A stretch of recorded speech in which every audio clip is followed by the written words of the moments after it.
Assalamu alaikum, dear students. So I am here to interact the very first paper for your test series, that is NEET 2026 की test series जो हम आज से launch करने जा रहे हैं. देखिए बच्चों, you all know that आपको 2025 के एंट्रेंस ने भी बहुत कुछ सिखाया. That test series is very vital for your selection.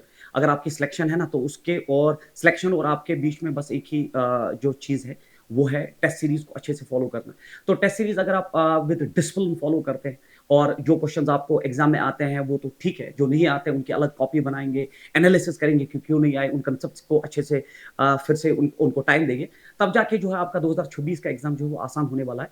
तो follow the test series with discipline and मैं ये रिकमेंड करूंगा कि टेस्ट सीरीज के अलावा जो आप क्वेश्चंस घर में करते हो, तो एटलीस्ट मैंने जो जो जितने भी बड़े टीचर्स हमारी कंट्री के, वो सब ये बोलते हैं कि अगर एक बच्चे को सिलेक्ट होना, अच्छे से सिलेक्ट होना है, तो कम से कम 20 से 25,000 क्वेश्चन जो है उसको फॉलो करने चाहिए. मतलब प्रैक्टिस जो है 20 से 25,000 क्वेश्चंस की उनको करनी ही करनी चाहिए. तब जाके जो है बच्चे का सिलेक्शन अच्छे से होगा. अगर 20-25,000 से ज्यादा क्वेश्चन कोई बच्चा करता है थ्रू द ईयर, तो यार फिर वो टॉपर्स में जो है आ सकता है. तो with this we will start our test series. But हाँ, मैंने ये भी देखा है कि हमें बच्चे भी मैसेज कर रहे हैं कि सर दूसरा फेज कब से स्टार्ट होने वाला है. तो ये तो पहला ही फेज है. अगर किसी बच्चे का पहला टेस्ट मिस होता है तो सेकंड टेस्ट से वो जो है ज्वाइन कर सकता है और अपना टाइम बचा सकता है, क्योंकि सेकंड टेस्ट सीरीज जो है जो फेज 2 है वो लॉन्च होगा बट आफ्टर मंथ्स. और ये जो महीने जो आपके निकल जाएंगे उसमें जो वक्त जाया होगा, तो उसकी भरपाई फिर आगे नहीं होती है. तो better is to start with this test series. And today we are here with the very first paper, that's test number 1, and the chapters we have to discuss in this test here is that units and dimensions and kinematics. जो पहले दो chapter आपके 11th के 45 questions का ये paper है and we are going to interact them one by one. So the first question is here. हर एक question जो है बड़ा इंपॉर्टेंट है, आप इसको अच्छे से देख लीजिए. So a body is projected horizontally from the top of a high tower. तो अगर मैं एक टावर यहाँ late us suppose that this is ground here, और ये एक टावर मैं बना रहा हूँ, और यहाँ से क्वेश्चन में कहा गया कि हमने एक ऑब्जेक्ट को हॉरिजॉन्टली फायर किया. तो हॉरिजॉन्टली फायर किया विद स्पीड ऑफ 20 मीटर पर second. So we have fired it with speed of 20 metre पर second. After 4 seconds the displacement of the body is g का वैल्यू दिया गया. तो 4 सेकंड के बाद आपको डिस्प्लेसमेंट का जो है वैल्यू निकाल के देना है. तो आपको पता होना चाहिए, क्योंकि acceleration due to gravity downwards है, the path will get modified, the trajectory will be like this. Let us suppose that after 4 seconds ये जो है ऑब्जेक्ट ये जरूरी नहीं है ग्राउंड को हिट करके. 4 सेकंड के बाद हमें नहीं पता है कि ये कहां होगा, but trajectory will be like this. और मान लो ये वो पॉइंट है 4 सेकंड के बाद. सो this is at T equal 4 seconds. और अगर आप टी इक्वल 4 सेकंड के बाद आप डिस्प्लेसमेंट चाहते हो, तो डिस्प्लेसमेंट क्या होता है कि इन दो पॉइंट्स को जो स्ट्रेट लाइन कनेक्ट करने वाली लाइन है उसी को हम डिस्प्लेसमेंट कहते हैं. So our question is to calculate the length of this pink line. हमें इस पिंक लाइन का लेंथ निकालना है. That's what is the displacement, that is the required जो है solution for this particular question. अब आप इसको कैसे करोगे? सबसे पहली फुर्सत में आपको ये पता होना चाहिए, दैट इज एक्स. अगर आपको एक्स पता चलता है और वाई पता चलता है, तो हम पाइथागोरस थ्योरम से आराम से डिस्प्लेसमेंट निकाल सकते हैं. So first calculate x and then y. तो अगर आप एक्स देखोगे तो x is always the horizontal component of velocity, that is horizontal velocity multiplied by time. So it is 20 into that is 4. तो इट इज 80 मीटर. तो आगे ये यहां से जो फुट ऑफ द टावर से आगे गिरा है, दैट्स 80 मीटर. अब अगर हमें y मिल जाए, और y आप कहां से निकालोगे? By simply the equation of motion, that's s equal ut plus half of at square. So ये हो गया sy, ये हो गया uy, और ये हो गया ay. तो अब आप कन्वेंशन यूज करेंगे, ऊपर की तरफ पॉजिटिव, नीचे की तरफ नेगेटिव. जब भी हम काइनेमैटिक्स के क्वेश्चंस करते हैं तो conventions are very must, because you are dealing with vectors, that is velocity, acceleration, ये सारे वेक्टर्स है, डिस्प्लेसमेंट. तो ऊपर की तरफ अगर हम लेट अस सपोज मानते हैं कि पॉजिटिव और नीचे की तरफ नेगेटिव है, तो sy जो है वो नीचे की तरफ, तो it's minus y. Initial velocity is in the horizontal direction, there is nothing vertical velocity, तो 0, and it's minus 1/2. Acceleration due to gravity जो आपको वैल्यू दिया गया है 10, and time जो 4 सेकंड के बाद ही पूछा गया. Minus and minus will get cancel.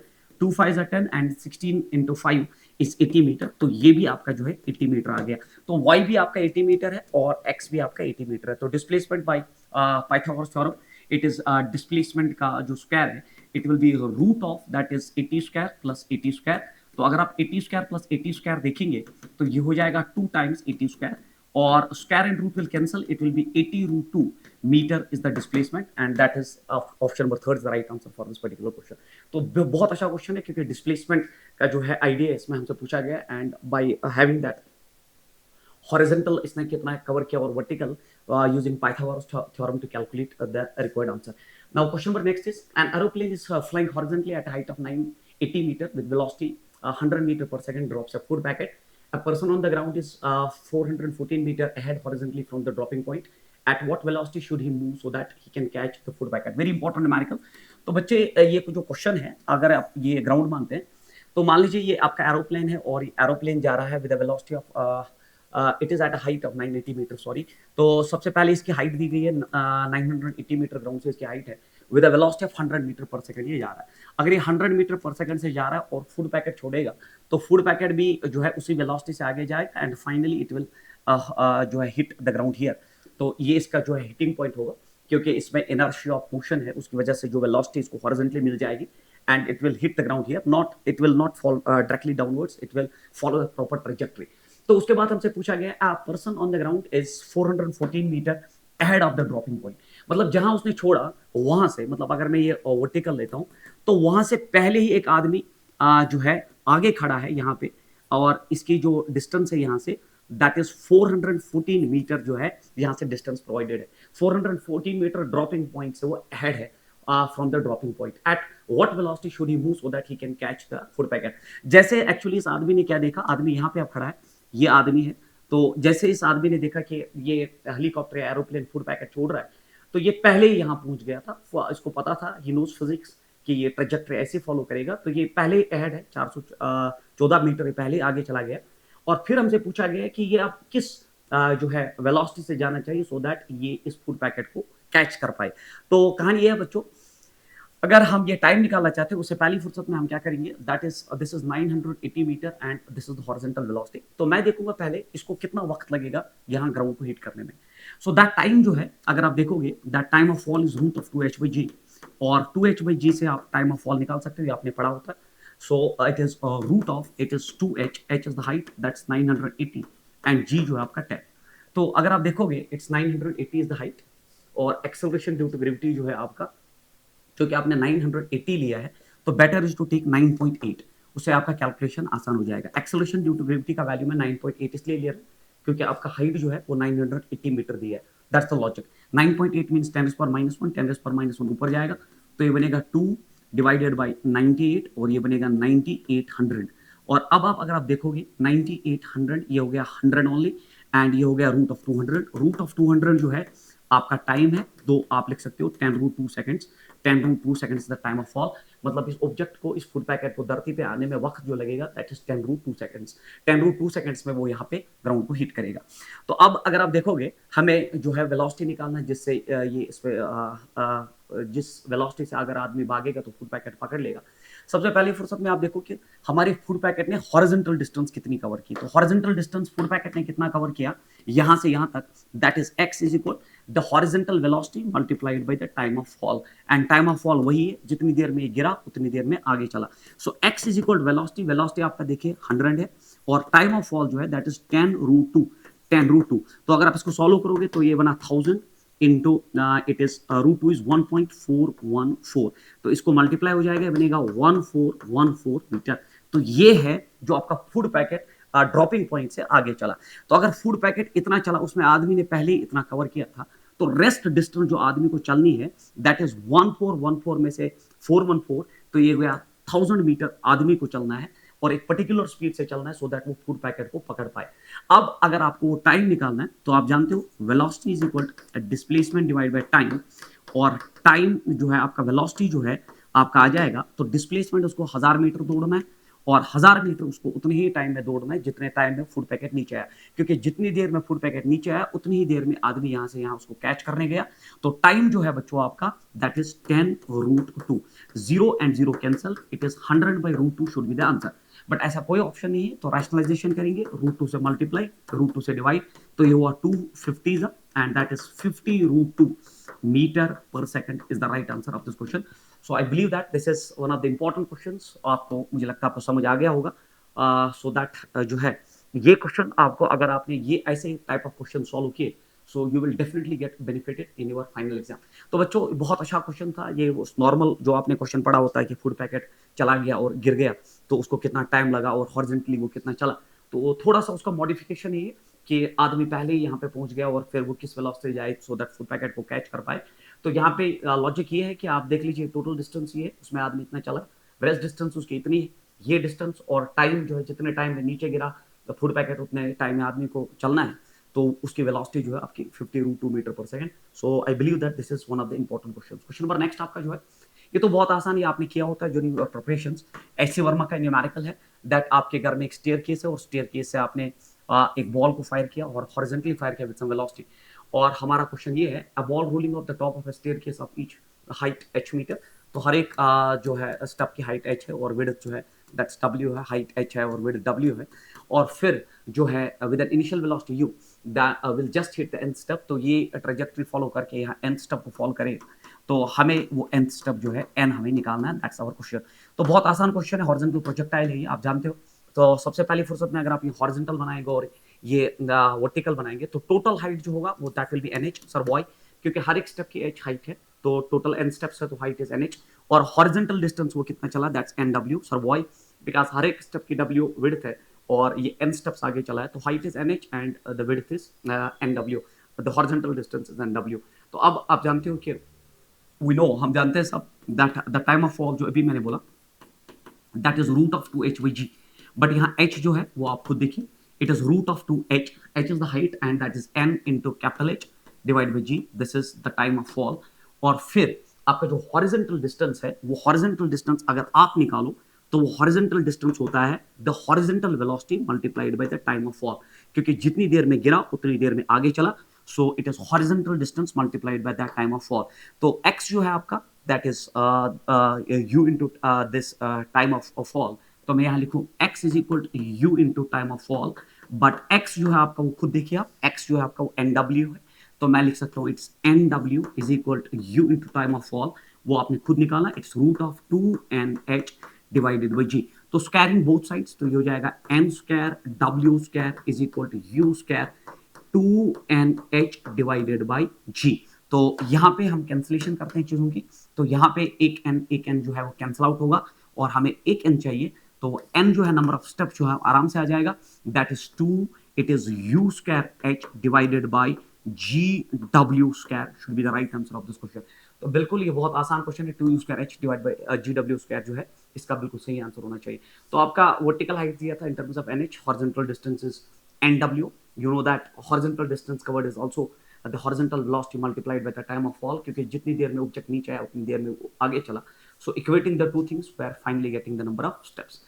Then question number next is the horizontal and vertical displacement x and y for projectile at given time are given as, तो x आपको दिया गया है that is 60 और आपका y दिया गया है and that is 80 and then minus 5t square। हमसे क्या पूछा गया, the range of the projectile. बच्चों इसका रेंज निकालना जो है बहुत अच्छा क्वेश्चन है। सबसे पहले आप पहली इक्वेशन में अगर आप टाइम निकालेंगे that will B x by 6, तो ये टाइम यहाँ पे ड्रॉप करिए, क्योंकि आपने अगर प्रोजेक्टाइल पढ़ा होता है तो हम एक इक्वेशन का time, because time is always common, दूसरे में ड्रॉप करते हैं, तो 8 टाइम जो है इट्स 8 by 6x बनेगा माइनस इट इज 5, ये हो गया इसका square that is x square divided by 36, क्योंकि 6 का स्क्वायर जो है वो 36 हो जाएगा। तो ये आपका जो इक्वेशन ऑफ ट्रेजेक्टरी आया। और जो इक्वेशन ऑफ ट्रेजेक्टरी आप जानते हो, इक्वेशन ऑफ ट्रेजेक्टरी एक्चुअली होता है y is equal to x tan theta, then it is minus 1/2, it's minus 1/2, it is gx square divided by u square, it is cos square theta. तो y is equal, आप जानते हो that tan of theta, initial angle of firing is constant here, so हम इसको ले सकते हैं constant a, then it's x, then minus 1/2 is constant, g is constant, u is constant, initial angle of firing is constant, because जब भी हम किसी object को फायर करते हैं ना तो उसके इनिशियल पैरामीटर्स हमेशा constant होते हैं, तो we equate it to a constant that's b and then it's x square. So this is the formula for equation of trajectory of an oblique projectile, y is equal to ax minus bx square। तो इसका जो range होता है, range of a projectile होता है हमेशा बराबर x का coefficient that's 8 divided by x square का coefficient that is b, that's very important. तो range is always equal to a by b। ये हमें कैसे मिलता है, क्योंकि जब फाइनली ऑब्जेक्ट, मैं थोड़ी इसकी थ्योरी आपको बोल दूं, ये आपको पता होना चाहिए, कुछ बच्चों को पता नहीं होता, जब आप ऑब्जेक्ट को ऐसे फायर करते हो ना तो उसके इनिशियल कोऑर्डिनेट भी जीरो होते हैं, एक्स भी जीरो, वाई भी जीरो, और फाइनली वो जो ग्राउंड पे आता है तो उसका आर होता है, एक्स होता है रेंज, और वाई कोऑर्डिनेट हो जाता है जीरो। तो जब आप इस इक्वेशन में वाई जीरो कर देते हो तो एक्स आर बन जाता है, और फिर सॉल्व करने पे आर रेंज बनता है ए बाई बी। तो अगर आपका रेंज चाहिए तो इक्वेशन बराबर A X minus B X square है, तो रेंज होता है ए बाई बी, और अगर आप ए देखोगे यहाँ that is 8/6 divided by it is 5/36, तो ये हो गया 8/6 multiplied by 36 divided by it is 5, so 6 6 are 36 and it is 8 6 are 48 divided by 5, so it is it is 5 9s are 45, 5 9s are 45, 45 तीन कैरी हुए, 5 6 तो 9.6 metre is the range and that is our answer for this particular question. तो 9.6 metre जो है इसका बिल्कुल answer है, 9.6 metre is the right answer for this particular question. तो ये है, अगर आपको पता है कि y यहाँ जब जीरो ड्रॉप हम करते हैं तो a ये बनता है रेंज माइनस b ये बनता है रेंज का स्क्वायर। तो आप लाइए B R square is equal जो है आपका ए आर बन जाएगा और आपका एक आर कैंसिल होके एक आर आ जाएगा एंड एक आर जो है a by B that is our range for the projectile. So ये है इसका right answer, that's 9.6। Again a very important method. उसके बाद from the top of a building 80 metre height, तो हमारे पास एक टावर है, उसकी हाइट इस बार पहले ही दे दी गई। तो 80 मीटर का जो है एक टावर है, इसकी हाइट 80 मीटर प्रोवाइडेड है। Is a ball is throne horizontally which hits the ground at a distance. आपने एक बॉल को हॉरिजॉन्टली फायर किया, तो हमने हॉरिजॉन्टली एक बॉल को फायर किया such that the horizontally which hits the ground at a distance, तो सीधी बात है acceleration due to gravity is downwards, तो the projectile will finally hit the ground somewhere here. The line joining the top of the building to the point where it hits the ground makes an angle of 45। बोला जा रहा है जो यहाँ पे एक line अगर आप ड्रॉप करोगे जहाँ से फायर किया और उस पॉइंट के बीच में जो जहाँ हिट करता है वो यहाँ एंगल बनाता है हॉरिजॉन्टल के साथ 45 डिग्री। तो ये कहा गया with the ground. Initial velocity of projection of the ball is, तो आपसे पूछा गया है किस वेलोसिटी से इसको फायर किया गया, एक्सेलरेशन ड्यू टू ग्रेविटी का वैल्यू आपको जो है वो 10 लेना है।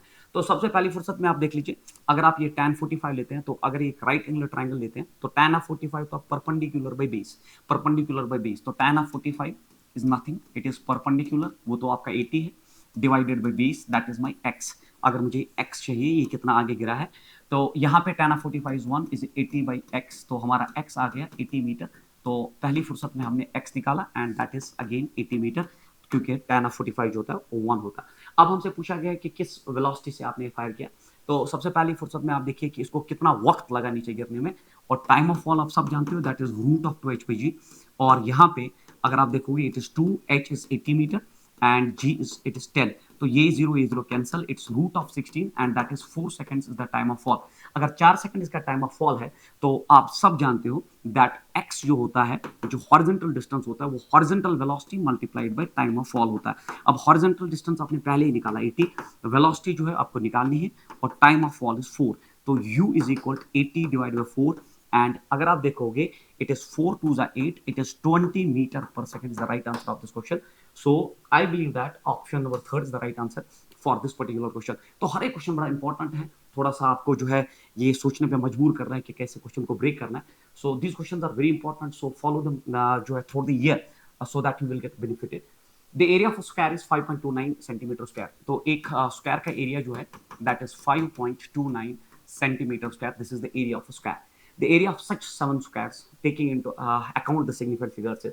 तो अगर आप 7 squares का एरिया निकालना चाहते हो, 7 squares का एरिया आपको चाहिए, तो 7 squares का एरिया मतलब होता है 5.29 plus 5.29 plus 5.29 and so on, 5.29 plus 5.29 plus 5.29 and plus 5.29, 7 squares का जो है आपको ऐड करना है, 1 2 3 4 5 6 7। और आप जानते हो जब आप एडिशन करते हो ना, तो the result should be rounded off to the same number of to the same number of decimal places as are present in the least measured value। तो decimal places को आपको देखना होता है, और अगर आप देखोगे हर एक मेजरमेंट में 2 decimal places है, तो आंसर में भी 2 decimal places आनी चाहिए। decimal places होता है आफ्टर decimal, तो ऑप्शन नंबर 3 में 2 decimal places है, इसमें 3 decimal places है, इसमें 1 है, इसमें कोई decimal place नहीं है। So that is how to solve this particular question. तो याद रखिए एडिशन में जो आपका रिजल्टेंट होता है, रिजल्ट हमेशा राउंड ऑफ किया जाता है, उतने ही रिजल्ट हमेशा राउंड ऑफ किया जाता है उतने ही डेसिमल प्लेसेस तक, जितना लीस्ट मेजर्ड वैल्यू में होता है। क्योंकि यहाँ पे हर एक वैल्यू में 2 ही डेसिमल प्लेसेस है, तो यहाँ पे आंसर में भी 2 ही डेसिमल प्लेस आनी चाहिए। दैट्स व्हाई ऑप्शन नंबर जो है 3 is the right answer for this question. उसके बाद a body is projected with the same speed at 2 different angles such that the horizontal range is same in both cases। तो एक special case है, आपको पता होना चाहिए, प्रोजेक्टाइल मोशन का एक स्पेशल केस माना जाता है कि आपने 2 एंगल्स पे फायर किया, body is projected with the same speed eight 2 different angles. तो आपने एक एंगल मान लो कुछ लिया और फायर किया, और ये है आपका θ1, ये आपका θ1 है at with the same speed, तो ये वेलोसिटी u से फायर किया, और फिर ये जो है at 2 different angles such that the horizontal range is same in both the cases if the maximum height attained, तो horizontal range is same, तो एक में हाइट जो है तो horizontal range is same, एक में हाइट जो है वो h1 होती है और दूसरे में हाइट जो है वो कुछ h2 है, और दोनों केसेस में वेलोसिटी सेम है। और अगर वेलोसिटी सेम है but angle of firing is different, तो आप फिर से क्वेश्चन को पढ़िए। A body is projected the same speed at two different angles, theta 1 and theta 2, speed same है, such that the horizontal range is same in both cases, horizontal range same है। if the heights are 20 metre and 80 metre respectively, दोनों में heights different है, then the ranges, तो आपको पता होना चाहिए it's a special case, और special case का एक special formula है जो आपको जबानी याद होना चाहिए। we can prove it, but entrance means like this, range होता है इन इस केस में 4 times root of h1 h2, so it's a very special formula to solve a question like this, जिसमें आप दो डिफरेंट एंगल्स पे फायर करते हुए same velocity but heights are different, range is same, तो उसमें रेंज और हाइट्स को फॉर्मूला कनेक्ट करने वाला r is equal 4 times it is root of h1 h2। तो हमें रेंज चाहिए, इट इज 4 टाइम्स, पहला हाइट जो है वो आपका 20 मीटर है और दूसरी बार जो हाइट है वो 80 मीटर है। तो अगर आप देखोगे ये हुआ 4, ये हुआ 8 टू 16, 1600 का रूट होता है 40, it is 4 into 40 and that is 160 metre is the range, and that is the right answer of this question. तो अगर आपको ये फॉर्मूला पता है तो आपको कुछ प्रूव करने की जरूरत नहीं है। तो this is a very special formula to calculate the range in a situation like this. तो इसको आप अच्छी तरह से देख लीजिए और तैयार करिए फाइनल एग्जाम के लिए। उसके बाद the horizontal range of a projectile is 4√3 times the maximum height. ये तो बहुत आसान क्वेश्चन है, आप जानते हो दैट इसमें आपको रेंज दिया गया 4√3 times the maximum height. Horizontal range ऐसे दिया गया, then the angle of projection, you again know that there is a formula that r tan theta is equal to 4h to solve such formulas। तो ये एक ऐसी formula है जो height, range और एंगल ऑफ फायरिंग को connect करने जा रहा है। तो रेंज आपको दिया है, it is 4√3 times h and then it is tan of theta is equal to 4 times h और h यहाँ कैंसिल आउट हो जाएगा, 4 कैंसिल आउट होगा, तो tan ऑफ थीटा जो है आपका 1/√3 आ जाएगा। और वो आप जानते हो वो सिर्फ tan ऑफ 30 डिग्री पे आ जाता है, tan cancel, theta is equal to 30 degree is the angle of firing, so this is the right answer for this particular question।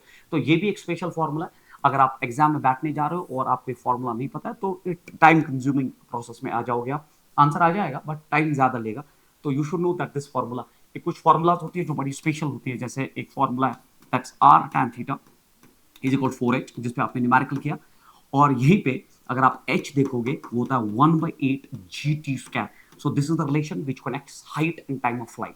तो ये फॉर्मूला भी इंपॉर्टेंट है, ये भी फॉर्मूला इंपॉर्टेंट है, और अभी आपने देखा that range is equal 4 times it is root of h1 h2। So this are special formula जो आपको पता होनी चाहिए, प्रोजेक्टाइल मोशन में आपने पढ़ी होनी चाहिए।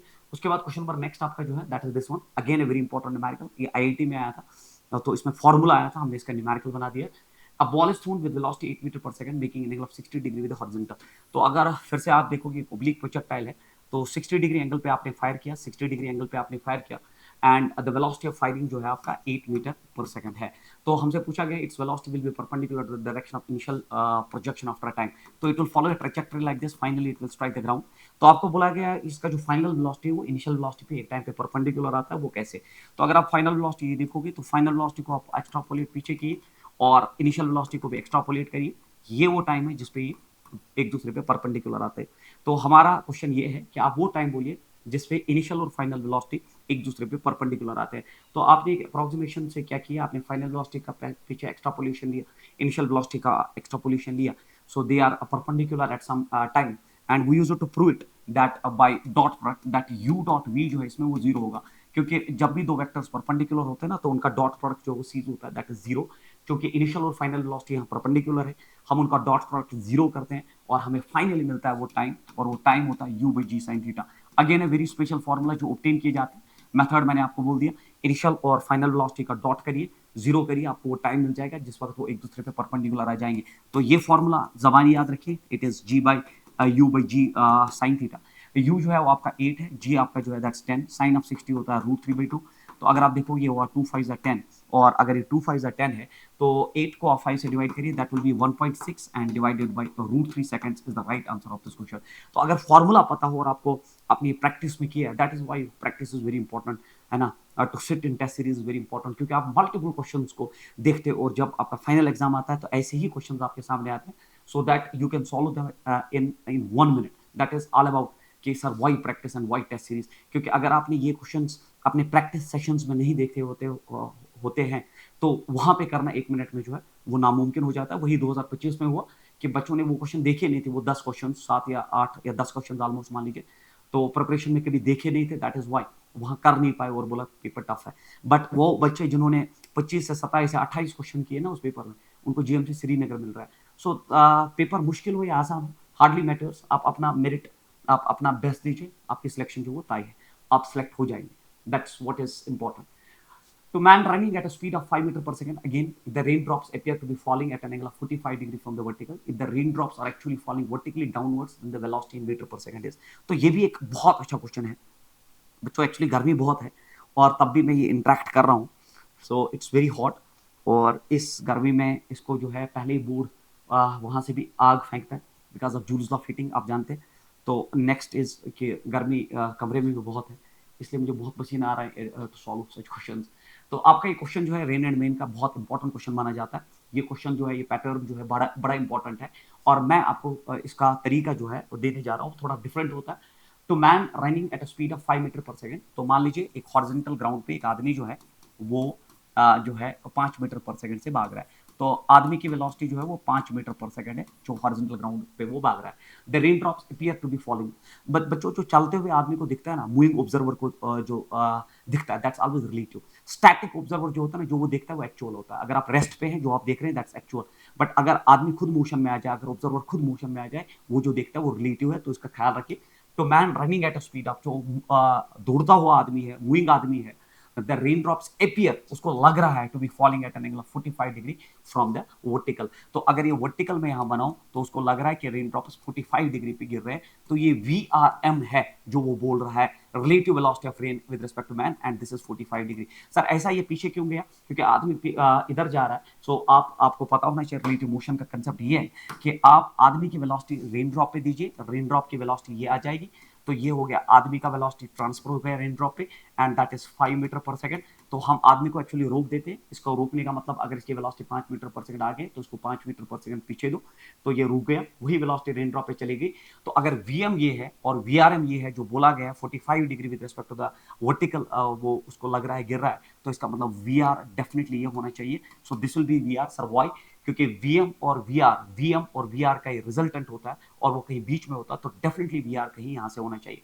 तो अब आप फिर से एक बार क्वेश्चन को पढ़िए. To man moving at a speed of 5 metre पर second, the rain drops appear to be falling at 45 degree from the vertical.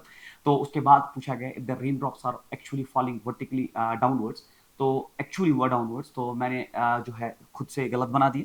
तो आपको बोला गया वही से the rain drops are actually falling vertically downwards, तो ये है VR, ये वो वहीं से दिया गया. सो raindrops are actually falling vertically downwards, then the velocity in meter per second. हमें velocity of raindrops जो है वो कैलकुलेट करना है. तो ये भी सेटिस्फाई कर गया दैट VR ये है, VM ये है, तो रिजल्टेंट कहीं बीच में होना चाहिए. तो हमें VR निकालना, और VR निकालना कोई बड़ी बात नहीं. VM यहाँ शिफ्ट करिए, शिफ्टिंग प्रॉपर्टी ऑफ वेक्टर्स. तो VM आपका जो है वो 5 मीटर पर सेकंड है, और अगर ये 5 मीटर पर सेकंड है तो tan ऑफ 45 से परपेंडिकुलर बाय बेस, तो मैं लिखूंगा tan of 45, it is perpendicular, that is 5 divide by base is VR.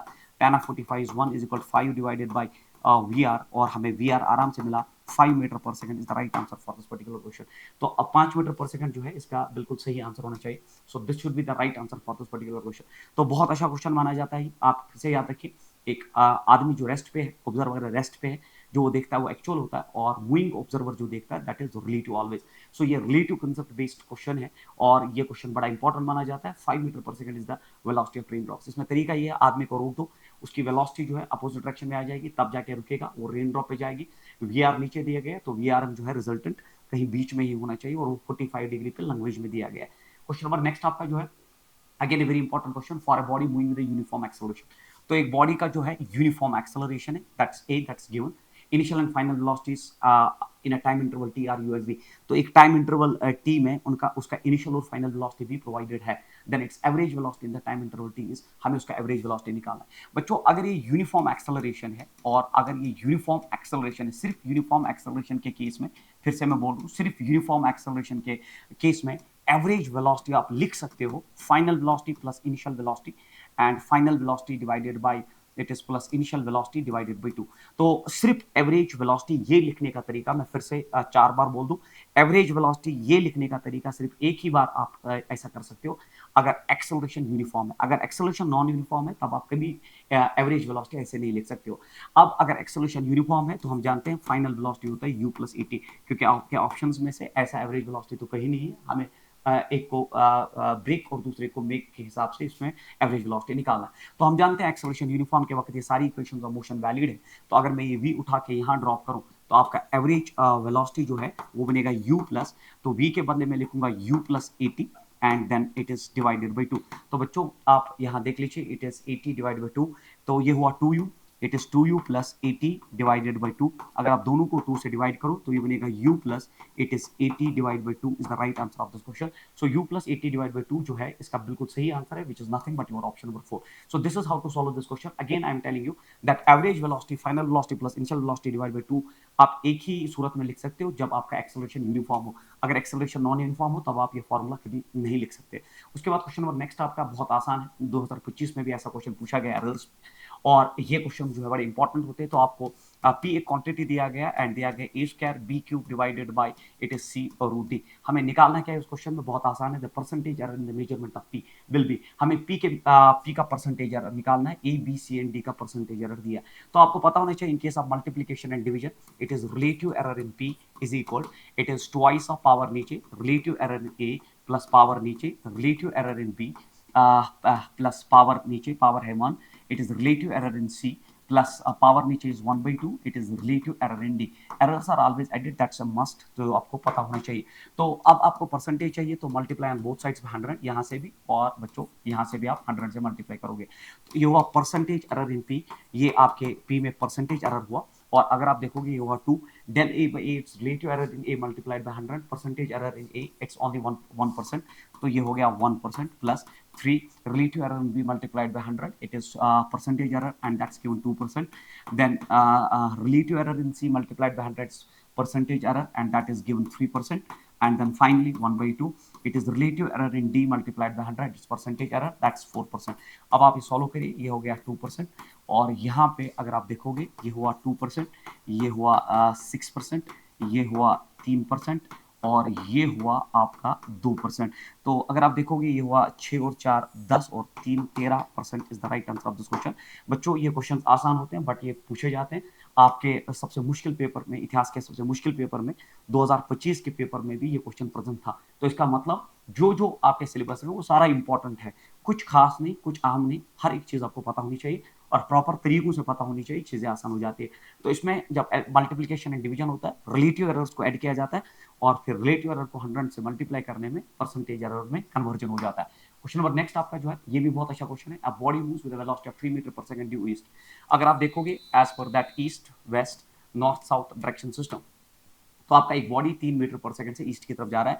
सो ये हो गया 3 मीटर पर second and that is I cap. तो ये है आपका 3 मीटर पर सेकंड से वो ईस्ट की तरफ जा रहा है, then turns due north with the same velocity. तो अब नॉर्थ की तरफ गया, सो 3 मीटर पर सेकंड वेलोसिटी सेम रखा बट डायरेक्शन जे कैप हो गया। हमसे क्या पूछा गया, the total time of travel is, total time जो है ये करने में 6 सेकंड लगा और हमसे पूछा गया है the acceleration of the bodies. तो यहाँ एक्सेलरेशन में डायरेक्शन निकालना, दैट्स अ मस्ट। तो आपको पता होना चाहिए यार एक्सेलरेशन होता है change in velocity by time, change in time, acceleration is by change in velocity and change in time। और रिमेंबर दैट जब आपका इंटरवल प्रोवाइडेड हो ना 6 सेकंड तक आपको बोलना है total time of travel, it's an interval है ना 0 से 6 सेकंड तक, 0 से 6 सेकंड तक जब भी इंटरवल होता है तो एवरेज कंसेप्ट होता है और ये एवरेज एक्सेलरेशन होता है। Remember that it is del V by del T. अब डेल बी होता है फाइनल माइनस इनिशियल। अगर आप फाइनल वेलोसिटी देखोगे तो that is 3j cap minus initial अगर आप देखोगे that is 3i cap and divided by del T is only 6 seconds. तो final velocity is 3j cap क्योंकि नॉर्थ की तरफ है और इनिशियल वेलोसिटी ईस्ट की तरफ है 3i कैप। तो अगर आप यहाँ 3 कॉमन निकालोगे तो ये बनेगा j cap minus i cap और डिवाइडेड बाय 6। ये हुआ 3 2 6 और ये हुआ बराबर it is j cap minus i cap divided by 2। अब आप जानते हो कि हमें मैग्नीट्यूड चाहिए, तो आपके दोनों वेक्टर्स यूनिट वेक्टर्स है, इनका जो मैग्नीट्यूड होता है वो रूट ऑफ कोएफिशिएंट्स का square, it's 1 square plus 1 square. तो ये बनेगा √2/2 और ऐसा कोई ऑप्शन नहीं है इसलिए √2 से मल्टीप्लाई √2 से डिवाइड और √2 के साथ cancel out 1/√2 metre by second square is the value of acceleration. तो मैग्नीट्यूड हमारे पास आ गया और एक ही ऑप्शन है, ठीक है, एक ही ऑप्शन है 1/√2 मीटर बाई सेकंड स्क्वायर। तो सर हम इस पे चला सकते हैं बट हम डायरेक्शन भी यहाँ पढ़ाना चाहेंगे नॉर्थ वेस्ट कैसे आ गया। तो अगर आप देखोगे बच्चों it is j cap minus I cap. तो अगर ये j कैप ये है तो माइनस आई कैप मीन्स यहाँ की तरफ, ठीक है, minus I cap means towards that's left. अगर ये प्लस आई कैप होता तो towards right but it's minus I cap. तो this will be the resultant and this resultant जो है हमने निकाला और ये नॉर्थ वेस्ट है, क्योंकि it's north and this is west. ये हो गया नॉर्थ, ये हो गया वेस्ट, इसका ये रिजल्टेंट है एवरेज एक्सेलरेशन का, and answer is north west. So direction is also very important thing here. तो this is how to solve this particular question. उसके बाद आपका नेक्स्ट क्वेश्चन जो है ये बहुत आसान है। The graph between the displacement time of a particle moving in straight line show the figure during the interval O A B B C and C D the accelerations of the particle is. तो immediately आपका X T graph जो है ना वो velocity देता है, और velocity से आप फ्यूचर दैट एक्सेलरेशन के बारे में प्रेडिक्शन कर सकते हो। जैसे अगर आप देखोगे इसका स्लोप हमें वेलोसिटी देगा, क्योंकि एक्यूट एंगल यहाँ बना रहा है। अगर हम इसका टेंजेंट ड्रा करें पॉइंट ए पे, तो slope is positive but its velocity is positive but fouling.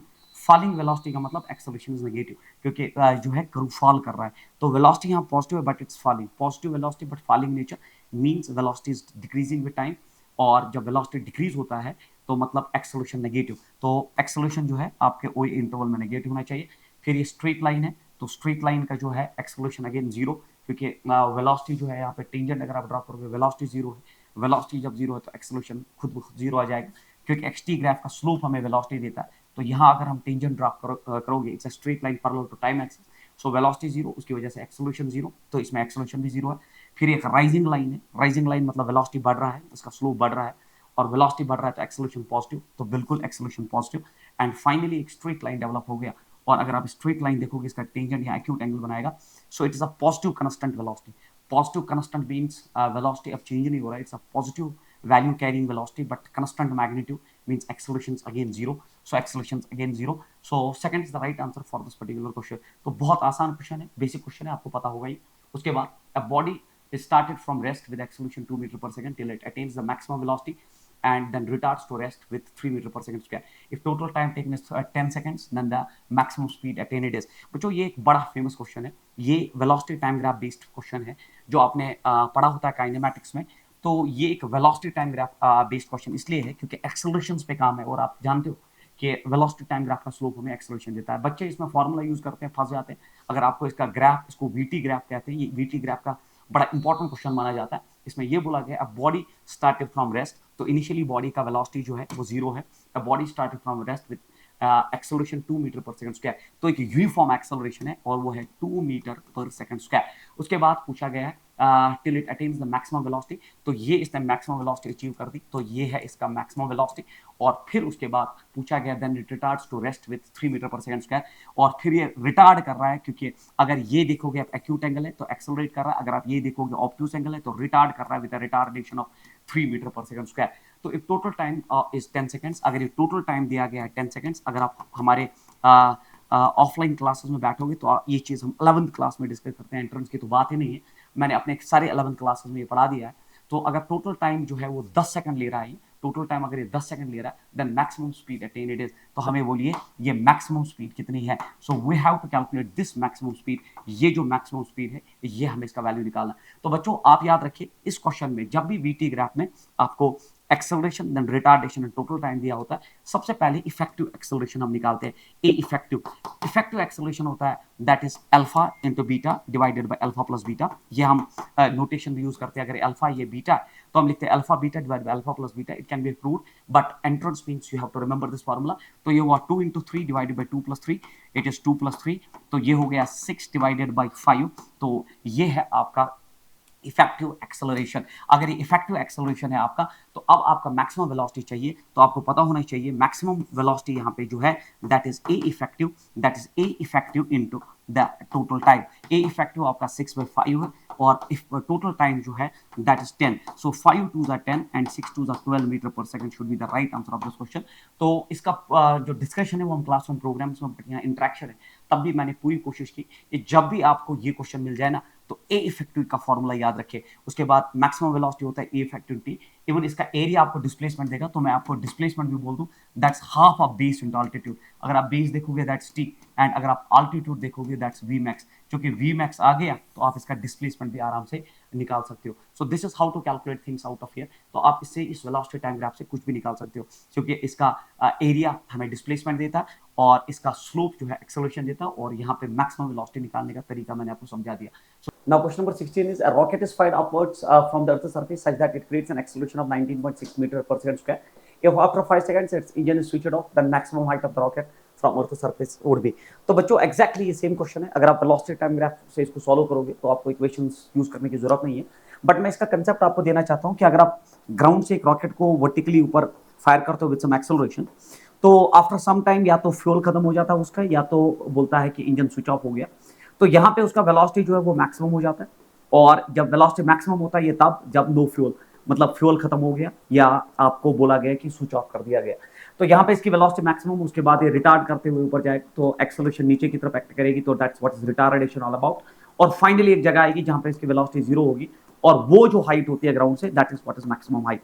तो बच्चे हम बच्चों को जो क्लासरूम में पूछते हैं कि यहाँ पे फ्यूल खत्म हुआ तो क्या होगा, वो बोलते हैं सर सीधे रॉकेट नीचे आ गया। रॉकेट नीचे नहीं आया, उसने वेलोसिटी गेन की और इनर्शिया की वजह से अभी भी ऊपर जाएगा, बट आप रिटार्ड करते हुए जाएगा क्योंकि आप फ्यूल खत्म हो गए। और फाइनली एक जगह आएगी जहां उसका वेलोसिटी जीरो है। तो अगर हम इसको वेलोसिटी टाइम ग्राफ इसका जो है ट्रैक है, तो इसका वेलोसिटी टाइम ग्राफ जो है वो ऐसा आएगा कि पहले आपका रॉकेट जो है एक्सेलरेट करता है with an acceleration of that 19.6 meter per second square. So this is acceleration of 19.6 meter by second square. Acceleration है तो आप समझ गए, acceleration जो है आपका, acceleration है तो मतलब ये थीटा एक्यूट है। उसके बाद ये 5 सेकंड के बाद इसका जो है स्विच ऑफ किया गया engine. So it is T is equal 5 second. 5 second के बाद आपका जो है रॉकेट का ये इंजन स्विच ऑफ कर दिया गया। After 5 seconds it's engine switch off, then maximum height of the rocket from the surfaces. देख लीजिए, अब जब यहाँ वेलोसिटी मैक्सिमम इसने गेन की, यहाँ इसने जो है वेलोसिटी मैक्सिमम गेन कर ली, उसके बाद क्या हुआ, यहाँ पे उसका फ्यूल खत्म हुआ और वेलोसिटी मैक्सिमम गेन की, उसके बाद ये रिटार्ड होते हुए गया और वेलोसिटी जीरो। तो रिटार्डेशन मतलब ये होता है ना ऑब्ट्यूस एंगल, रिटार्डेशन। और एक्सेलरेशन ड्यू टू ग्रेविटी से रिटार्ड किया, that is 9.8 metre by second square. So this is retardation. उसके बाद इसने रिटार्ड कर दिया और फाइनली यहाँ पे देख लीजिए वेलोसिटी जीरो हुआ। जहां वेलोसिटी जीरो हुआ वही पॉइंट होता है मैक्सिमम हाइट, जहां वेलोसिटी जीरो हुआ वही पॉइंट होता है मैक्सिमम हाइट। अब हमें मैक्सिमम हाइट निकालना है, तो अगर एक ग्राफ का एरिया हम निकाल पाए, so the area up to this point will give the maximum height of the ground, as simple as that. But उसके लिए आपको जो है बेस पूरा पता होना चाहिए एंड परपेंडिकुलर अल्टीट्यूड पूरा पता होना चाहिए। तो अल्टीट्यूड पता करने के लिए हम आराम से यूज कर सकते हैं द tan ऑफ थीटा। इस ग्राफ का जो वीटी ग्राफ का tan ऑफ थीटा होता है स्लोप, तो स्लोप होता है tan ऑफ थीटा, और tan ऑफ थीटा इसका जो है हमें एक्सेलरेशन देता है, but acceleration is 19.6 is equal, it is velocity maximum, velocity maximum क्योंकि ये परपेंडिकुलर इसका वेलोसिटी मैक्सिमम है, divided by tan of theta के साथ बेस दैट इज 5, और ये हो गया v max is equal maximum velocity हो गया 19.6 into 5। 19.6 into 5 is the maximum velocity। 19.6 into 5 is the maximum velocity। तो ये इसका जो है मैक्सिमम वेलोसिटी आएगा। अगर आप ये मैक्सिमम वेलोसिटी देखोगे तो ये मैक्सिमम वेलोसिटी किसके बराबर आएगा, v max is 19.6 into 5। सो 5 6 30, तो ये हुआ 0.3 कैरी हुआ, 5 9 40, 5 इज 48, 4 कैरी हुआ, सो 4 5 on the 5 it's 4, 9 980, it's 19.0 metre पर second is the maximum velocity. तो हमें जो है 19.6 को हमने जब 5 से मल्टीप्लाई किया तो ये आया 98 मीटर पर second is the maximum velocity. तो हमें ये मिल गया maximum velocity and it is 98 metre पर सेकंड। अब हम ये जानते हैं परपेंडिकुलर और हाइपोटेन्यूज जानते हैं, तो अगर मैं ये टाइम मानता हूँ कुछ टी डैश, तो ये टी डैश हम आराम से कैलकुलेट कर सकते हैं। कैसे, अगेन tan ऑफ थीटा, इस ग्राफ का tan of theta that slope is equal to tan of theta, and tan of theta is equal to perpendicular, tan of theta जो है इसका slope देगा that is 9.8 is equal to perpendicular, perpendicular होता है that is 98 divided by it is base, base is t dash जो हमें निकालना है। तो t dash जो है आराम से आ जाएगा, t dash is equal to 98 divided by 9.8, तो वो होता है only 10। so 10 seconds is the t dash, तो हमें t dash मिल चुका है and that is nothing but 10 seconds. तो टी डैश जो है हमें 10 सेकंड्स मिल चुका है, हमें परपेंडिकुलर भी पता है, हमें बेस भी पता है, तो एरिया जो है मुझे एच मैक्स देगा, और एच मैक्स जो है वो होगा half of base, base is 10 and altitude जो है दैट्स 98। तो अगर आप देखोगे ये हुआ half of base into altitude के हिसाब से, अगर आप इसको सॉल्व करोगे ये हुआ 2 5 10, सो 5 8 40, मैंने सही किया। एरिया हमें चाहिए half of base into altitude, area is half of base into altitude here, नहीं बेस तो गलत लिखा मैंने, सॉरी, बच्चों मैंने गलत लिख दिया base, it is half of base, आप खुद देखिए बेस क्या है, इट इज 15 है ना, टोटल इज 15 टाइम, क्योंकि 10 + 5 मल्टीप्लाइड बाई इट्स 98। तो अगर आप देखोगे ये हुआ आपका 2 4 ज़ा एंड 2 9 ज़ा 18। तो अगर आप 15 इंटू 49 करोगे ना, that will reduce to 735 metre is the maximum height from the ground, which is nothing but option number fourth is the right answer of this question. तो इसमें ये जो है अगर आपको ये बीटी ग्राफ बनाना आता है तो आपका क्वेश्चन जो है बिल्कुल आराम से सॉल्व हो सकता है। Question number next is a bullet fired from a fixed target loses half of its velocity in penetrating 15 centimetre. तो मान लो टोटल टारगेट ये है और इसमें 15 सेंटीमीटर क्रॉस करने में 15 सेंटीमीटर क्रॉस करने में जब आपने एक बुलेट को फायर किया विद सम वेलोसिटी यू, तो यहां जब ये बाहर आया तो half of the velocity consume हुआ, हाफ जो है उसके पास बचा हुआ है, तो 15 मीटर क्रॉस करने में आधी वेलोसिटी जो है वो कंज्यूम होगी। A bullet fired from a fixed target loses half of its velocity in penetrating 15 centimetre. तो आधा वेलोसिटी इसने लूज किया 15 सेंटीमीटर क्रॉस करने में। Before coming to rest it can penetrate a further distance of. तो जब ये यहाँ पे आया तो इसका वेलोसिटी जो है वो 0 हो गया, और अब आप बोलो ये फर्दर डिस्टेंस इसने कितना कवर किया, that's our question. So this is again a very important question. अगर आप देखोगे, अगर हम यूज करेंगे v square minus u square is equal to as, क्योंकि it is a constant retardation here, we can use this equation. तो final velocity हो गया it is u square by 4, क्योंकि final velocity is u by 2, उसका square हो गया u square by 4 minus initial velocity यहां तक it is u square is equal minus, क्यों रिटार्डेशन है, it is twice of retardation में a मानता और डिस्टेंस कवर किया यहां तक 15। तो बच्चों अगर आप देखोगे ये बनेगा 3u square divide by 4 is equal minus 30, it is minus 30a, it's minus 30a, minus minus यहाँ जो है ये भी माइनस था क्योंकि it's minus and minus cancel out, तो ये बना 3u square by 4 is equal 30a, it is equation number first. उसके बाद अगर आप यहां से ऑनवर्ड्स आप इक्वेशन यूज करोगे again, that is v square minus u square is equal to as। तो यहाँ आपका फाइनल वेलोसिटी जो है वो 0 हुआ, माइनस इनिशियल वेलोसिटी, अब यहाँ u by 2 का स्क्वायर हो गया u स्क्वायर बाय 4, क्योंकि अब बची हुई वेलोसिटी ये है initial velocity is equal to minus retardation is constant here a, and s जो है that's x, that's what we have to calculate. Zero खत्म, माइनस और माइनस खत्म, ये बना u square by 4 is equal 2ax, equation number second. अब अगर हम फर्स्ट को सेकंड से डिवाइड करें तो ये बना 3u square by 4, it is 3u square by 4, divide करेंगे उसको u स्क्वायर बाय 4 से, यहाँ था ये राइट हैंड साइड में 30 और यहाँ था ये बराबर it is 2ax a cancel out हुआ, ए जो है बच्चों आपका जो है कैंसिल आउट हुआ, ये हुआ 215 30 हियर और x हमें आ जाएगा। तो अगर आप देखो यहाँ 4 4 कैंसिल, u स्क्वायर कैंसिल, तो 3 is equal 15 divided by x is equal 15 divided by 3, and that is nothing but 5 centimetre is the further distance which is nothing, which is option number first. तो यहाँ से यहाँ equation बनाई और वहां से onwards equation बनाई, रिटार्डेशन थ्रू द टारगेट जो है वो एक ही ऑफर करेगा, and that is how we can solve this question. Question number next आपका जो है that is this one, water droplets fall from a tap on the floor 5 metre below at regular intervals. तो ये ऐसी बात होगी कि आपके पास एक नल है, एक टैप है, और ये बहुत अच्छा न्यूमेरिकल माना जाता है, और इसकी टोटल हाइट जो है ग्राउंड से 5 मीटर है, वहां से वाटर ड्रॉपलेट्स गिर रहे हैं। The fifth drop is living the top eight the instant the first drop strikes the ground. तो पांचवा यहाँ निकलने वाला है, फर्स्ट ने यहाँ हिट किया, अगर ये फर्स्ट है तो ये सेकंड है, ये थर्ड है, ये फोर्थ है, और फिफ्थ जो है वो निकलने वाला है। The fifth drop is living the top eight the instant the first strikes the ground, the height eight which the third drop will be from the ground. तो हमें ये वाली हाइट निकालनी है, ये फर्स्ट है, ये सेकंड है, ये थर्ड है, ये फोर्थ है, ये फिफ्थ है। तो थर्ड ड्रॉप की जो हाइट है हमें, this is our question, that is what we have to calculate. तो बच्चों इस क्वेश्चन को करने का एक ही तरीका है, that is that Galileo's ratio, जिसको आप कहते हो कि if a body starts from rest, क्योंकि यहाँ ड्रॉप हो गए तो ड्रॉप मतलब इनिशियल वेलोसिटी 0, एंड देन सारे drops with uniform acceleration due to gravity fall कर रहे हैं। Whenever a body starts from rest and moves with a uniform acceleration, then the ratio of displacements in equal intervals of time, क्योंकि water drops fall on it below at regular intervals दिया गया है, तो इसका मतलब कि अगर ये x गिरा है तो ये 3x गिरेगा, ये 5x गिरेगा, ये 7x गिरेगा, क्योंकि आपने पढ़ा होता है there's a ratio called as Galileo's ratio. If a body starts from rest and moves with a uniform acceleration, then the ratio of displacements in equal intervals of time is x 1:3:5:7:9। सो अगर हम x लेते हैं तो ये 3x होगा, ये 5x होगा, ये 7x होगा। तो सबसे पहली फुर्सत में ये सारे x जो ऐड करके 5 के बराबर होने चाहिए, तो x plus 3x plus 5x plus 7x जो है आपका 5 के बराबर होना चाहिए।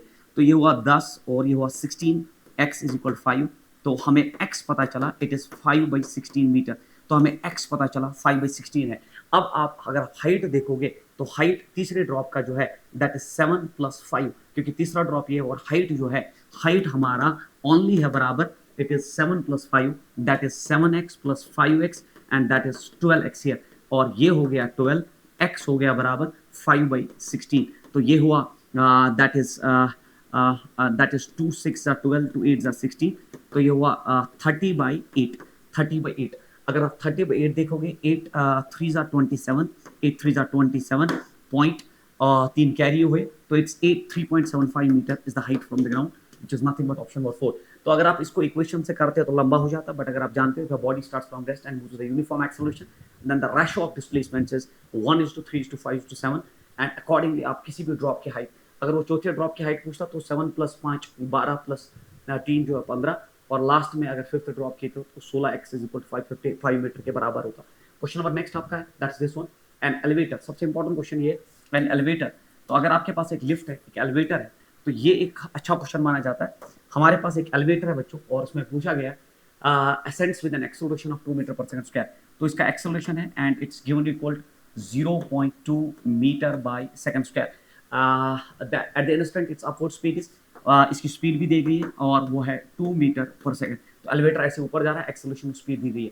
ए loose bolt 5 metre high above the floor, तो ये 5 मीटर का हाइट है फ्लोर और टॉप, वहां पे एक लूज बोल्ट है, और वो लूज बोल्ट क्या बुला रहा है, a loose bolt 5 metre high from the floor drops from the ceiling of the elevator, तो ये सीलिंग से नीचे गिर रहा है। The time taken by the bolt to strike the floor, यहाँ तक वक्त आने में कितना लगेगा, बट लिफ्ट खुद ऊपर जा रहा है, ऐसा नहीं है कि आप उठ के सीधे T=√2gh/2h/g यूज करोगे तो आपका क्वेश्चन जो है गलत हो जाएगा।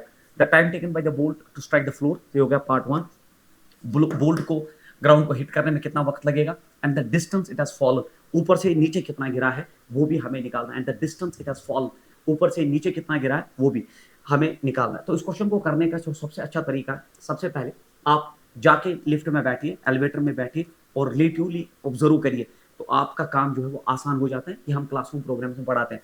जब आप यहाँ से जाके बैठोगे, एक हो गया ग्राउंड फ्रेम से, तो ग्राउंड फ्रेम से चीजें अलग, और वहां जब आप लिफ्ट के अंदर बैठोगे तो रिलेटिवली ऑब्जर्व करने पे अगर आप देखोगे, इनिशियली जब आपका लिफ्ट ऊपर जा रहा है विद वेलोसिटी 2 मीटर पर सेकंड और एक्सेलरेशन ऊपर, तो मतलब बोल्ट का भी एक्सेलरेशन ऊपर की तरफ है और वेलोसिटी ऊपर की तरफ है। बट जब आप यहाँ जाके बैठेंगे लिफ्ट के अंदर रिलेटिवली ऑब्जर्व करने पे, तो ये एक्सेलरेशन भी नीचे आता है और ये वेलोसिटी भी नीचे आता है, क्योंकि बोल्ट की अपनी वेलोसिटी ऊपर थी, और क्योंकि वो लिफ्ट के साथ ही ऊपर जा रहा था लूज बोल्ट, और अब जब आप यहाँ बैठे तो ये वेलोसिटी उस पर ट्रांसफर होके उसकी जो है relative velocity, initial relative velocity जो है वो जीरो, गौर से सुनिए, इनिशियल रिलेटिव वेलोसिटी जीरो हो जाएगी, क्योंकि जब लिफ्ट ऊपर जा रहा था तो बोल्ट भी उसी वेलोसिटी से ऊपर जा रहा था। बट जब आप उसी फ्रेम में जाके ऑब्जर्व कर रहे हैं, तो ये जो वेलोसिटी अपोजिट डायरेक्शन में उस पर शिफ्ट हो जाएगी। तो अपनी वेलोसिटी ऊपर थी, ये वेलोसिटी इस पे अपोजिट डायरेक्शन में शिफ्ट हो जाएगी, that is why relative velocity is zero. और अपनी acceleration due to gravity g थी, acceleration due to gravity, but ये एक्सेलरेशन भी रिलेटिवली इस पे ऐड हो जाएगी डाउनवर्ड्स, तो ये हुआ एक्सेलरेशन। तो अब आप देखिए, आपका रिलेटिव वेलोसिटी जीरो हो जाएगा और रिलेटिव एक्सेलरेशन हो जाएगा g+a। तो अगर हमें टाइम ऑफ फॉल निकालना है तो टाइम ऑफ फॉल हो जाएगा root of, it is 2h divided by g effective, very important, ये हुआ 2h, h हो गया हाइट दैट इज 5 मीटर, और divided by it is g+a, g हो गया 9.8 + 0.2, इट इज 9.8 + 0.2 दैट इज 10, तो ये हुआ 10 डिवाइडेड बाय 10, और 1 second will be the time of fall. तो बहुत इंपॉर्टेंट है, तो टाइम ऑफ फॉल जो है 1 सेकंड। बट अगर आप देखोगे हर ऑप्शन में टाइम ऑफ फॉल जो है वो 1 सेकंड ही दिया है, तो मतलब यहाँ तक की कहानी तो सेम है। तो सबसे पहले हमने टाइम ऑफ फॉल निकाला, तो टाइम ऑफ फॉल जो है वो 1 सेकंड आ गया, और टाइम ऑफ फॉल 1 सेकंड जो है आपने जब आपने रिलेटिव ऑब्जर्वेशन किया, आप लिफ्ट में चले गए, तो जो जो चीजें लिफ्ट की है वो उस बोल्ट पे अपोजिट डायरेक्शन में शिफ्ट होती है, ये हम रिलेटिव मोशन में पढ़ाते हैं। उसके बाद बोला गया आपको ये कितने वक्त में नीचे गिरा। अब ये नहीं बोला गया आप कहाँ किस फ्रेम से देख रहे हो, आप with respect to the lift वाले फ्रेम या ग्राउंड से देख रहे हो। तो अगर आप ग्राउंड से यहाँ से देख रहे हो, so this is what is ground frame. अगर आप यहाँ से देख रहे हो कि यहाँ से एक क्वेश्चन में नहीं बोला गया था time taken by the bolt to strike the floor and the distance it has fall is, तो जब ये नहीं बोला जाता कि आप किस फ्रेम से इसको मेजर करो तो it is better to move with the ground frame. It's a convention of ground frame से देख लो कितना डिस्टेंस ऊपर से नीचे गिरा। तो ग्राउंड फ्रेम से डिस्टेंस निकालने के लिए कन्वेंशन ऑलवेज ऊपर की तरफ पॉजिटिव, नीचे की तरफ नेगेटिव, जो मैंने आपको बोला। तो आप यूज कर सकते हो S is equal it is UT plus half of eighty square. तो ये है आपका इक्वेशन। अब आपका ऑब्जेक्ट नीचे गिर रहा है तो हमें निकालना है इट्स माइनस समथिंग एस, हमें वही निकालना है कितना ऊपर से नीचे गिरा। वेलोसिटी जो है आपका, जब आप ग्राउंड फ्रेम से देख रहे हो तो ग्राउंड फ्रेम से जो वेलोसिटी आपकी है, तो ग्राउंड फ्रेम से जो आपकी वेलोसिटी है, ग्राउंड फ्रेम से जो आपकी वेलोसिटी है सर, जो आपकी वेलोसिटी है वो है 2 मीटर पर सेकंड। तो 2 ऊपर की तरफ आ गया, 2 मीटर पर सेकंड जो है ग्राउंड फ्रेम से, क्योंकि आपका लिफ्ट और आपका बोल्ट जो है उसे वेलोसिटी जाता है मल्टीप्लाइड बाय टाइम। टाइम जो है वो 1 सेकंड के लिए जाता है। इट्स माइनस माइनस क्योंकि acceleration due to gravity downwards है, it's minus 1/2। Acceleration due to gravity is 9.8 क्योंकि आपने वैल्यू जी का 9.8 लिया, मल्टीप्लाइड बाय 1 का स्क्वायर, तो ये हुआ बराबर 4.9। तो अगर आप देखोगे it's minus s is equal to minus 4.9। अगर आप 2 माइनस 4.9 देखोगे तो it will be 2.9 here, so minus s will be minus 2.9 metre. तो minus minus cancel out, s will be 2.9 meter. So again a very important question and option number second is the right answer for this particular question. तो सबसे पहले आपने time निकाला कितने वक्त में गिरा, तो उसमें आपने रिलेटिव ऑब्जर्वेशन किया, बट ये नहीं बोला गया था कि आप कहाँ से ऑब्जर्व करिए, आप ये कहाँ से फॉल कर गए। तो आप ग्राउंड फ्रेम में जाके अब आपको ये रिलेटिव एक्सेलरेशन इसमें ऐड नहीं करने की जरूरत है, आपने सीधे यूज किया S duty plus half of eighty square. Initially आपका बोल्ट उसके साथ ऊपर जा रहा है, इनिशियल वेलोसिटी उसके ऊपर है क्योंकि लूज बोल्ट अभी ऊपर ही जा रहा है।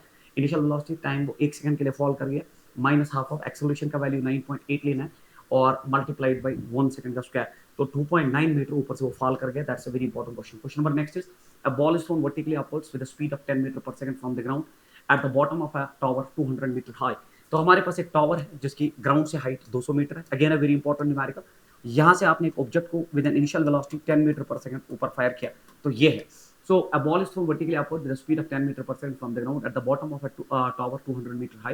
Another is dropped vertically downward simultaneously. तो दूसरे को आपने ड्रॉप किया, जब आपने ड्रॉप किया तो मतलब उसका वेलोसिटी जो है u2 that is 0। तो आपने इसको ड्रॉप किया from the top of a tower. If g is this, the time interval after which the projected body and after which the projected body will be at the same level as the dropped body. तो आपको बोलना है कि किस वक्त के बाद वो एक दूसरे के साथ कोलिजन करेंगे। So that's our question. तो इसको भी हम जो है ना, इसको भी जब मैं कराता हूँ तो रिलेटिव मोशन के तरीके से कराता हूँ। तो यहाँ पे दो को भगाने की जरूरत नहीं, सबसे बेस्ट तरीका होता है कि आप रिलेटिवली जाके जो है ना इस पर बैठ जाओ, इसको रेस्ट कराओ, इसको रेस्ट करा के इसकी सारी चीजें इस पर ट्रांसफर हो जाएंगी। अब अगर आप देखोगे इसकी भी acceleration due to gravity downwards है, इसकी भी acceleration due to gravity downwards है। जब आप जाके इस पर बैठ जाओगे तो इसकी हर एक चीज इस पर ट्रांसफर होगी इन अपोजिट डायरेक्शन में। अपोजिट डायरेक्शन में मतलब जी नीचे है तो जी ऊपर आएगा, अगर जी ऊपर आएगा बच्चों तो जी और जी जो है कैंसिल आउट होगा। तो relative acceleration is zero, acceleration है ही नहीं, और वेलोसिटी इसकी ऊपर की तरफ हो जाएगी शिफ्ट u2 दैट इज 0, तो उसका कोई फायदा नहीं। तो अब आपका डिस्टेंस ये है और वेलोसिटी ये है जिससे इसको कवर करना है, क्योंकि मैंने इसको बिठाया। अब इसी वेलोसिटी से ये 200 मीटर क्रॉस करने जाएगा। आप जानते हो velocity is equal displacement divide by time, और टाइम निकालने का आप तरीका ये है that is displacement divided by velocity. अगर आप डिस्प्लेसमेंट देखोगे वो 200 मीटर है, और टाइम जो है वेलोसिटी जो है जिसे क्रॉस करेगा that is 10, so 20 second will be the time of closure. So again a very important for your entrance. तो ये है रिलेटिव ऑब्जर्वेशन। एक पे जाके बैठ जाओ, उसकी हर एक चीज पे शिफ्ट करो, उसका एक्सेलरेशन नीचे था ऊपर आएगा, एक्सेलरेशन एक्सेलरेशन कैंसिल। वेलोसिटी उसका 0 था, अगर होता भी तो ऊपर की तरफ शिफ्ट होकर वेलोसिटी ऐड हो जाती, बट यहाँ कोई वेलोसिटी का फर्क नहीं पड़ा। जब रेस्ट पे आप इसी को चलना है 200 metre with the same velocity, the time taken will be 20 second. A very important numerical. Question number next is बहुत आसान है, तो ये आप जानते हो, ये क्वेश्चन आप जानते हो। Electric field in certain region given by the expression the SI unit of a and b are. तो यहाँ पे अगर आप जानते हो प्रिंसिपल ऑफ होमोजेनिटी, तो a by x square should be electric field and b by y cube should be electric field. अगर a by x square electric field है तो इलेक्ट्रिक फील्ड इज न्यूटन पर कूलम, सो कूलम इनवर्स, क्योंकि electric field होता है force by charge f by q। अगर f by q है तो ये होगा न्यूटन पर कूलम, तो ये होगा न्यूटन कूलम, और डिस्टेंस हो गया मीटर स्क्वायर। तो ये हो गया बच्चे actually it is a by metre square is equal to newton coulomb inverse. तो a हो गया बराबर newton coulomb inverse metre square. So newton coulomb inverse metre square पहले ऑप्शन में चमक रहा है, और दूसरे में फिर से newton coulomb inverse, but y का क्यूब मल्टीप्लाई हो जाएगा metre cube. So this the first answer purely based on principle of homogeneity of dimensions. Question number next जो है, a silver wire has mass this, radius this and length this, the maximum percentage error in the measurement of its density will be। तो अगर आप जानते हो कि आपके पास एक रॉड है तो उसका मास, उसका लेंथ और रेडियस दिया गया है। So radius, this is length and this is the mass, और आपको हर एक पैरामीटर दिया गया, आपका mass in terms of errors, आपका लेंथ एंड आपका radius, the percentage error in the measurement of density. आपको पता होना चाहिए डेंसिटी होता है mass by volume, and volume here is pi r square h, it's l. Pi r square into h is the volume, but H के बदले यहाँ पे एल लिखा गया, क्योंकि पाई में कोई एरर नहीं है, तो डेंसिटी हो गया m by r square l. तो अगर आप देखोगे आपको परसेंटेज एरर चाहिए, तो आप लिखोगे relative error del rho by rho, इससे पहले भी किया, it's del m by m relative error in mass plus twice del r by r plus del l by l. तो ये आ गया रिलेटिव एरर, आप इसको 100 से मल्टीप्लाई करिए, ये परसेंटेज एरर में कन्वर्ट होगा, 100 से मल्टीप्लाई करिए, ये परसेंटेज एरर में मल्टीप्लाई होगा, तो percentage error in density, percentage error in density, तो परसेंटेज एरर इन डेंसिटी जो है आपका वो हो जाएगा बराबर, तो it's del m by m. तो आप देख लीजिए डेल एम बाई एम आपको प्रोवाइडेड है, it is del m by m, del m by m it is 0.006 divided by it is 0.6 plus it is twice of del r by are. तो del r by are अगर आप देखोगे, del r by r is 0.005, 0.005 divided by 0.5, and then plus it is del l by l, and that is 0.04 divided by 4 multiplied by 100। अब ये solve करना कोई बड़ी बात नहीं है। तो अगर आप देखोगे 100 यहाँ मल्टीप्लाई होगा, तो ये बनेगा यहाँ पे 0.6, क्योंकि 2 जीरो चलेंगे, 0.6 0.6 होता है 1%, प्लस ये हो गया बच्चों यहाँ पे अगर आप देखोगे 2 जीरो खत्म, तो ये 0.5 हो गया 1, ये हुआ 2%, और लास्ट में अगर आप देखोगे ये बना it is 4 divide by 4, it's again 1%, and answer should be 4% is the right answer of this question. तो पूरी कैलकुलेशन मैंने कर दी। ये आईआईटी का पुराना एक न्यूमेरिकल है, इसके डिफरेंट फॉर्मेट्स में डिफरेंट वैल्यूज ड्रॉप करके पूछा जाता है। उसके बाद ये भी अच्छा क्वेश्चन है, given potential difference and current are this the value of resistance. आप ओम्स लॉ जानते हो, V is equal to i r, तो आपको रेजिस्टेंस चाहिए, तो रेजिस्टेंस होता है V बाय आई। तो अगर आप देखोगे V बाय आई के हिसाब से V आपका 8 है, डिवाइड बाई 2 इट इज 4, तो आपका रेजिस्टेंस आ गया 4 ओम, बट आपको परसेंटेज भी चाहिए एरर का, और फिर आप जानते हो it is del r by r, relative error is del v by v plus del i by i, that's relative error in, क्योंकि ये डिवीजन में है, तो relative error in voltage and relative in current multiplied by 100 percentage में लाने के लिए, क्योंकि आपको परसेंटेज में आंसर चाहिए। सो ये हो गया, तो this is percentage in that resistance error जो होगा डेल वी बाई वी। अगर आप यहाँ से देख लेंगे it is 0.5 divide by 8, 0.5 divide by 8 plus del i by अगर आप देखोगे इट इज 0.2 डिवाइड बाई 2, और मल्टीप्लाइड बाय आपका जो है 100 है। तो ये इसको सॉल्व करके आप देख लेंगे, ये 16.25% पे रिड्यूस होगा, and that is 4 plus minus. तो पहले आपने वैल्यू, मीन वैल्यू निकाला, क्योंकि ये मीन वैल्यू होता है, ये मीन एब्सोल्यूट एरर होता है, एंड रेस्ट प्रोसीजर जो है आपने क्लासरूम प्रोग्राम्स में बिल्कुल पढ़ा होता है।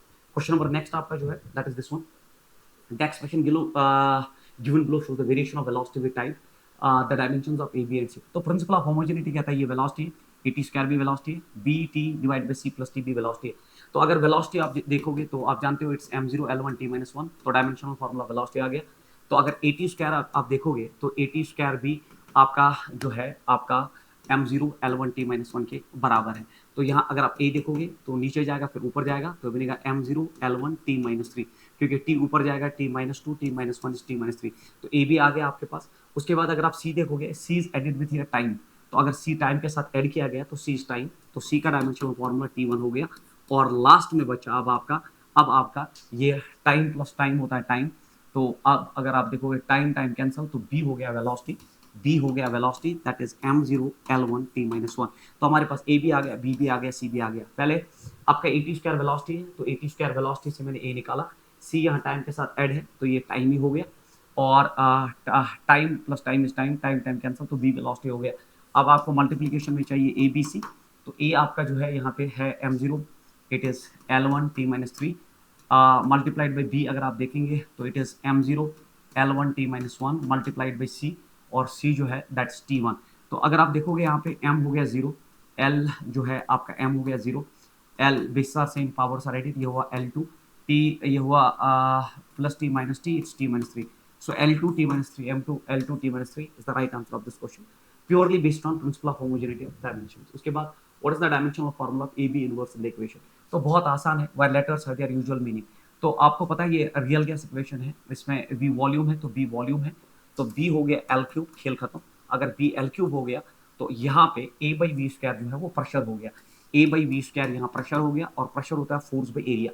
तो प्रेशर आप जानते हो, फोर्स हो गया m1 l1 t minus 2, और एरिया हो गया l2, ऊपर जाएगा ये बनेगा m1 l minus 1 t minus 2। सो ये हो गया प्रेशर, और प्रेशर हो गया m1 l minus 1 t minus 2, ये हो गया आपका that is pressure.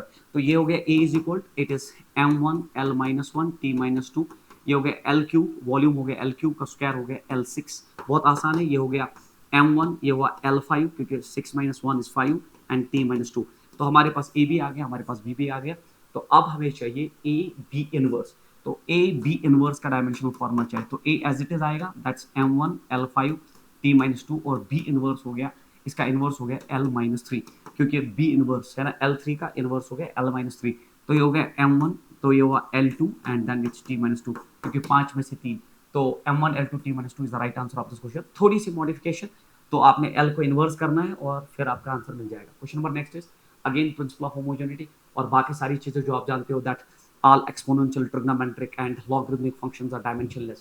The equation of stationary wave is given by this. तो इस स्टेशनरी वेव की इक्वेशन आपको वेरिएबल्स पता होने चाहिए। Which of the following is not correct, इनमें से करेक्ट कौन नहीं है। The dimension of n t is L. तो आप पहले देखो, ये साइन है, साइन के अंदर सारा डायमेंशन लेस है। तो अगर एन टी का डायमेंशन, अगर डायमेंशन लेस है तो 2 पाई पहले ही डायमेंशन लेस है। तो एन टी अगर L, L is wave length is length है ना, वेव लेंथ इज लेंथ। अगर एन टी एल के बराबर है तभी जाके डायमेंशन लेस होगा। तो पहला स्टेटमेंट तो बिल्कुल करेक्ट है। एन टी एल के बराबर होना चाहिए तब जाके साइन वाला पार्ट जो है डायमेंशन लेस होगा। The dimension of X is L.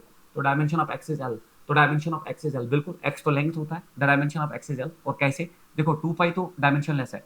तो अगर ये आप देखोगे एक्स जो है ये भी एल होना चाहिए तब जाके लेंथ हो, क्योंकि wave length is length, length length cancel तब ये डायमेंशन लेस होगा। तो ये भी करेक्ट है। उसके बाद the dimension of n by lambda is t. अब हम एन बाई लेमडा की बात करें, एन बाई लेमडा टी कैसे हो सकता है। एन बाई लेमडा तो ये भी लेंथ, ये भी नहीं, एन बाई लेमडा टी नहीं हो सकता क्योंकि N T divided by lambda जो है वो डायमेंशन लेस है, that is m0 L0 T0। क्योंकि ट्रिग्रामेट्रिक पार्ट जो है ना वो सारा डायमेंशन लेस, 2 पाई तो है ही नहीं, N T by lambda is dimensionless. अब अगर आप एन बाई लेमडा देखोगे ना तो ये हो गया बराबर m0 L0 T0 divided by T1। तो ये हो गया T-1। तो ये हमसे पूछ रहा है दैट एन बाई टी का डायमेंशनल फॉर्मूला टी के बराबर, बट वो T-1 के बराबर है, तो ये गलत हो गया। उसके बाद dimension of N is LT-1। N जो है एन का डायमेंशन LT-1 है, सीधी सी बात है क्योंकि लेंथ जो है ये एन हमारा किसका, एन का इज LT-1। तो अगर हम n का देख लीजिए आप, n का डायमेंशनल फॉर्मूला यहाँ से निकालिए, ये हुआ n, लेमडा ऊपर जाएगा, दैट्स LT-1, एक्जैक्टली सेम है। So only option number third is the wrong answer for this question. उसके बाद the speed of a wave in water is given by. तो स्पीड ऑफ अ वेव का equation दिया है, it's lambda raise power a, it is g raised power b, it is rho raised power c. So the speed of a wave produced in a water is given by where lambda g and rho are the wavelength, acceleration due to gravity and density respectively. The values of a b and c are respectively. ऐसा question 2025 के entrance में भी पूछा गया था, हमें ए B सी निकालना है। तो अगर ये वेलोसिटी आप जानते हो बच्चों, ये हो गया m0 L1 T-1। अगर ये वेव लेंथ है तो आप जानते हो ये L1 और ऊपर जो है पावर ए। अगर ये एक्सेलरेशन है तो m0 L1 T-2, ये हो गया dimensional formula of acceleration. Power बी, डेंसिटी होता है मास, मास होता है m1 by volume, that's L cube L-3, और पावर जो है वो c हो गया, density is mass by volume. तो अब अगर आप देखोगे ये हो गया m0 L1 T-1, ये हो गया L रेज पावर a, ये हो गया m raise power 0, L raise power b, T raise power -2b, m raise power c and T raise power -3c।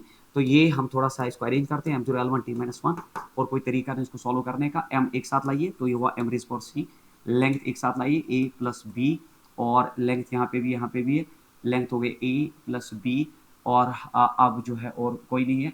और टाइम अगर आप देखोगे, टाइम हो गया -2b -3c, और कुछ नहीं है। तो लेंथ आ गया, लेंथ a प्लस b आ गया, मास आ गया, तो लेंथ मास आ गया, लेंथ दो बार है आपका, एक और 2 बार, और टाइम जो है फिर 2 बार है। तो अगर आप देखोगे सी यहाँ पे 0 हो गया, तो आप चूंकि बीच में इक्वलिटी है तो यहाँ का पावर इस पावर के बराबर होना चाहिए, तो सी 0 एक्जैक्टली जो है, सी तो तीसरा पैरामीटर और 0, सी इज 0। उसके बाद अगर आप देखोगे ए प्लस बी जो है, ए प्लस बी ए प्लस बी ए प्लस बी, या अगर आप देखोगे सी 0 है, तो अगर सी 0 है तो टाइम पहले देख लीजिए, ये हुआ -2b -3c is equal to -1। सी 0 है छोड़ दीजिए, तो -2b जो है -1 के बराबर है, माइनस माइनस कैंसल, b हो गया 1/2। तो आपका b भी आ गया, b इज 1/2, b 1/2 है। और लास्ट में b जो है उठा के ड्रॉप करिए इसमें, तो a प्लस बी जो है लेंथ का power, a plus B length के पावर के बराबर होना चाहिए, दैट्स 1। तो a b is plus 1/2 is equal to 1, a हो गया बराबर 1 - 1/2, 2 1 2 -1/2, 1/2, first option is the right answer. तो बहुत आसान है, आप इसमें पावर्स को इक्वेट करिए, मास, लेंथ और टाइम के, you will get your respective A, B and C. उसके बाद the position of a particle in time t is given by the equation where v naught is a constant, alpha is greater than 0, the dimensions of v naught and alpha respectively। हमें v naught और alpha चाहिए, हमें v naught और alpha चाहिए।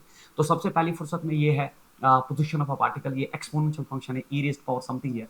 तो exponential functions are dimensionless, अगर ये dimensionless है तो अल्फा होना चाहिए t-1, क्योंकि यहाँ अल्फा t है, तो डायमेंशनलेस बनाने का एक ही तरीका है, अल्फा t-1 होना चाहिए, मल्टीप्लाइड बाई t कैंसल, तो अल्फा होना चाहिए t-1। तो dimensions of V naught and alpha, alpha is t-1, तो इसमें t-1 है, दूसरे में भी t-1 है, ये हो नहीं सकता, ये हो नहीं सकता। पहले और दूसरे में जो हमें देखना है अब v का डायमेंशन क्या है। अब v का डायमेंशन होना चाहिए तो x होना चाहिए v not by alpha, v not by alpha, क्योंकि ये पोर्शन तो डायमेंशनलेस हो गया, तो v नॉट हो गया बराबर x इंटू अल्फा, तो v नॉट हो गया x हो गया L1 और t अल्फा हो गया t-1, तो L1 t-1, L1 t-1 is the dimensional formula. तो यहाँ पे आपको पता होना चाहिए that all trigonometric functions, logarithmic functions and exponential functions are dimensionless। बस ये एक चीज पता होने पे, अगर ये t है तो अल्फा t-1 होना चाहिए, और ये सारा डायमेंशनलेस है तो v नॉट होना चाहिए अल्फा इंटू x से आपने v नॉट कैलकुलेट करना है। उसके बाद next question is, in CGS system the magnitude of force is 100 times, in another system where the fundamental physical quantities are kilogram, metre and minute, the magnitude of the forces। So you should know that n1 u1 is equal to n2 u2। This is how to solve this particular question।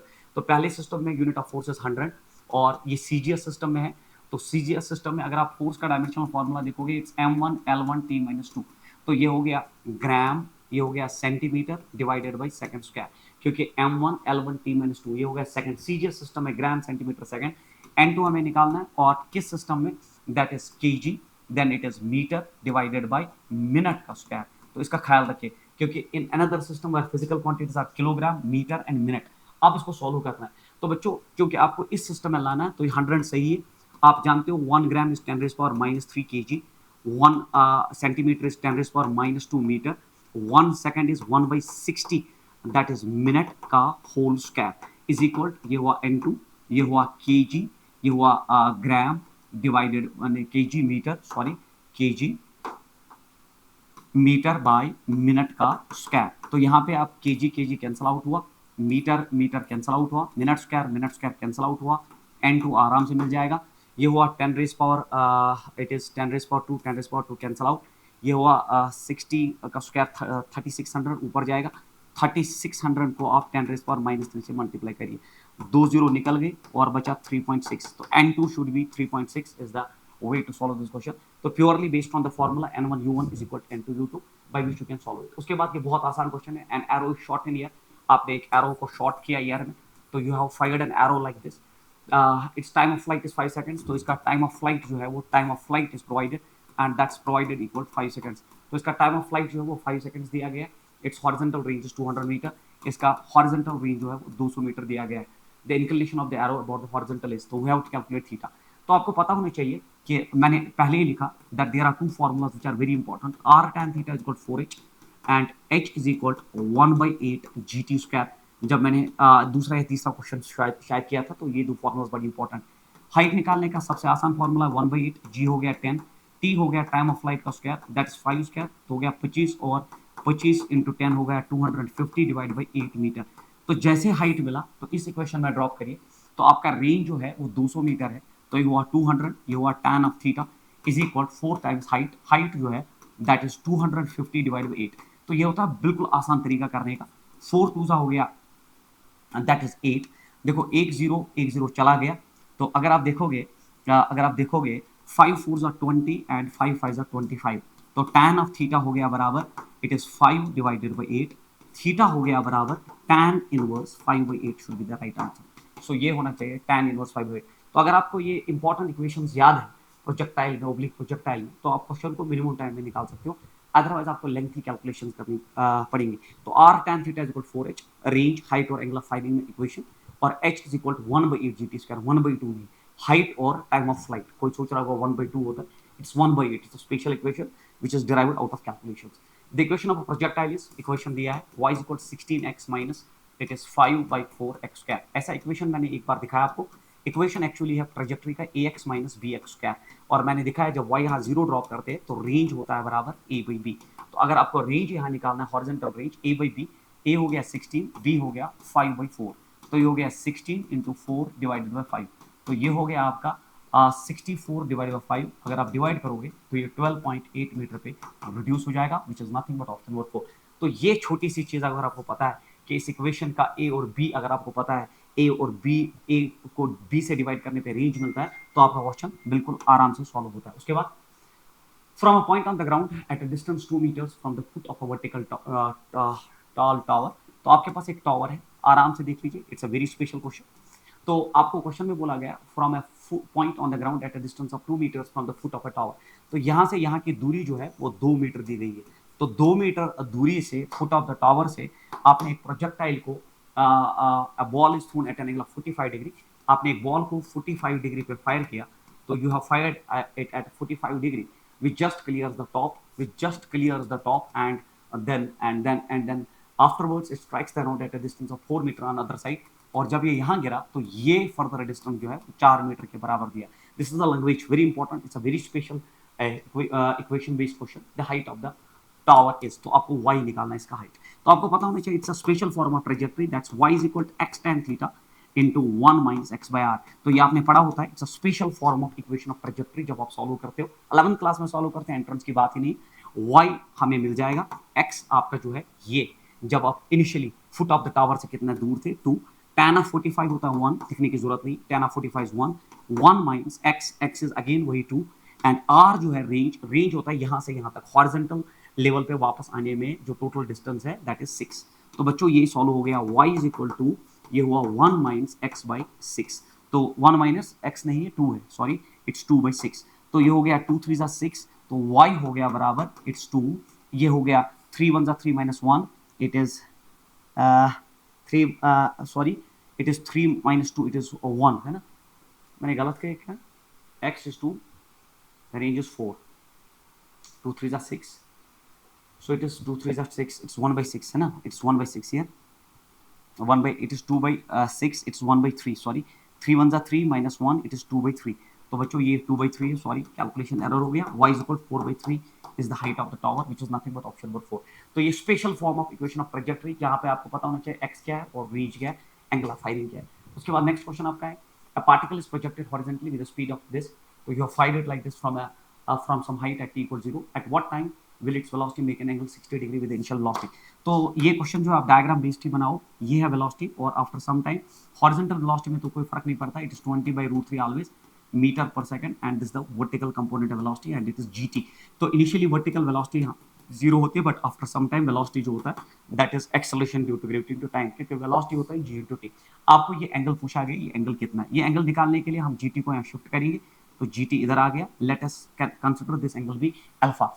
तो tan of alpha अगर आप diagram में देखोगे, tan of alpha हमेशा होता है बराबर tan of alpha is perpendicular by base, perpendicular हो गया जीटी एंड बेस हो गया 20 by रूट 3। तो tan ऑफ अल्फा हो गया, किस एंगल पे आपको बोला जा रहा है, तो हमें निकालना क्या है, a particle is projected like this at what time its velocity makes an angle of 60 degree. तो ये tan ऑफ 60 होता है रूट 3 by 2, ये हो गया बराबर g हो गया 10, टाइम हमें निकालना है, रूट 3 ऊपर आ जाएगा divided by 20, root 3 cancel out हो जाएगा, तो ये हुआ 2 10 10 और 10 जो है वो 2 10 10 और 10 जो है वो खत्म होगा, मैंने कहीं गलती कर दी शायद, विल सीट अगेन, तो ये हम फिर से एक बार करते हैं।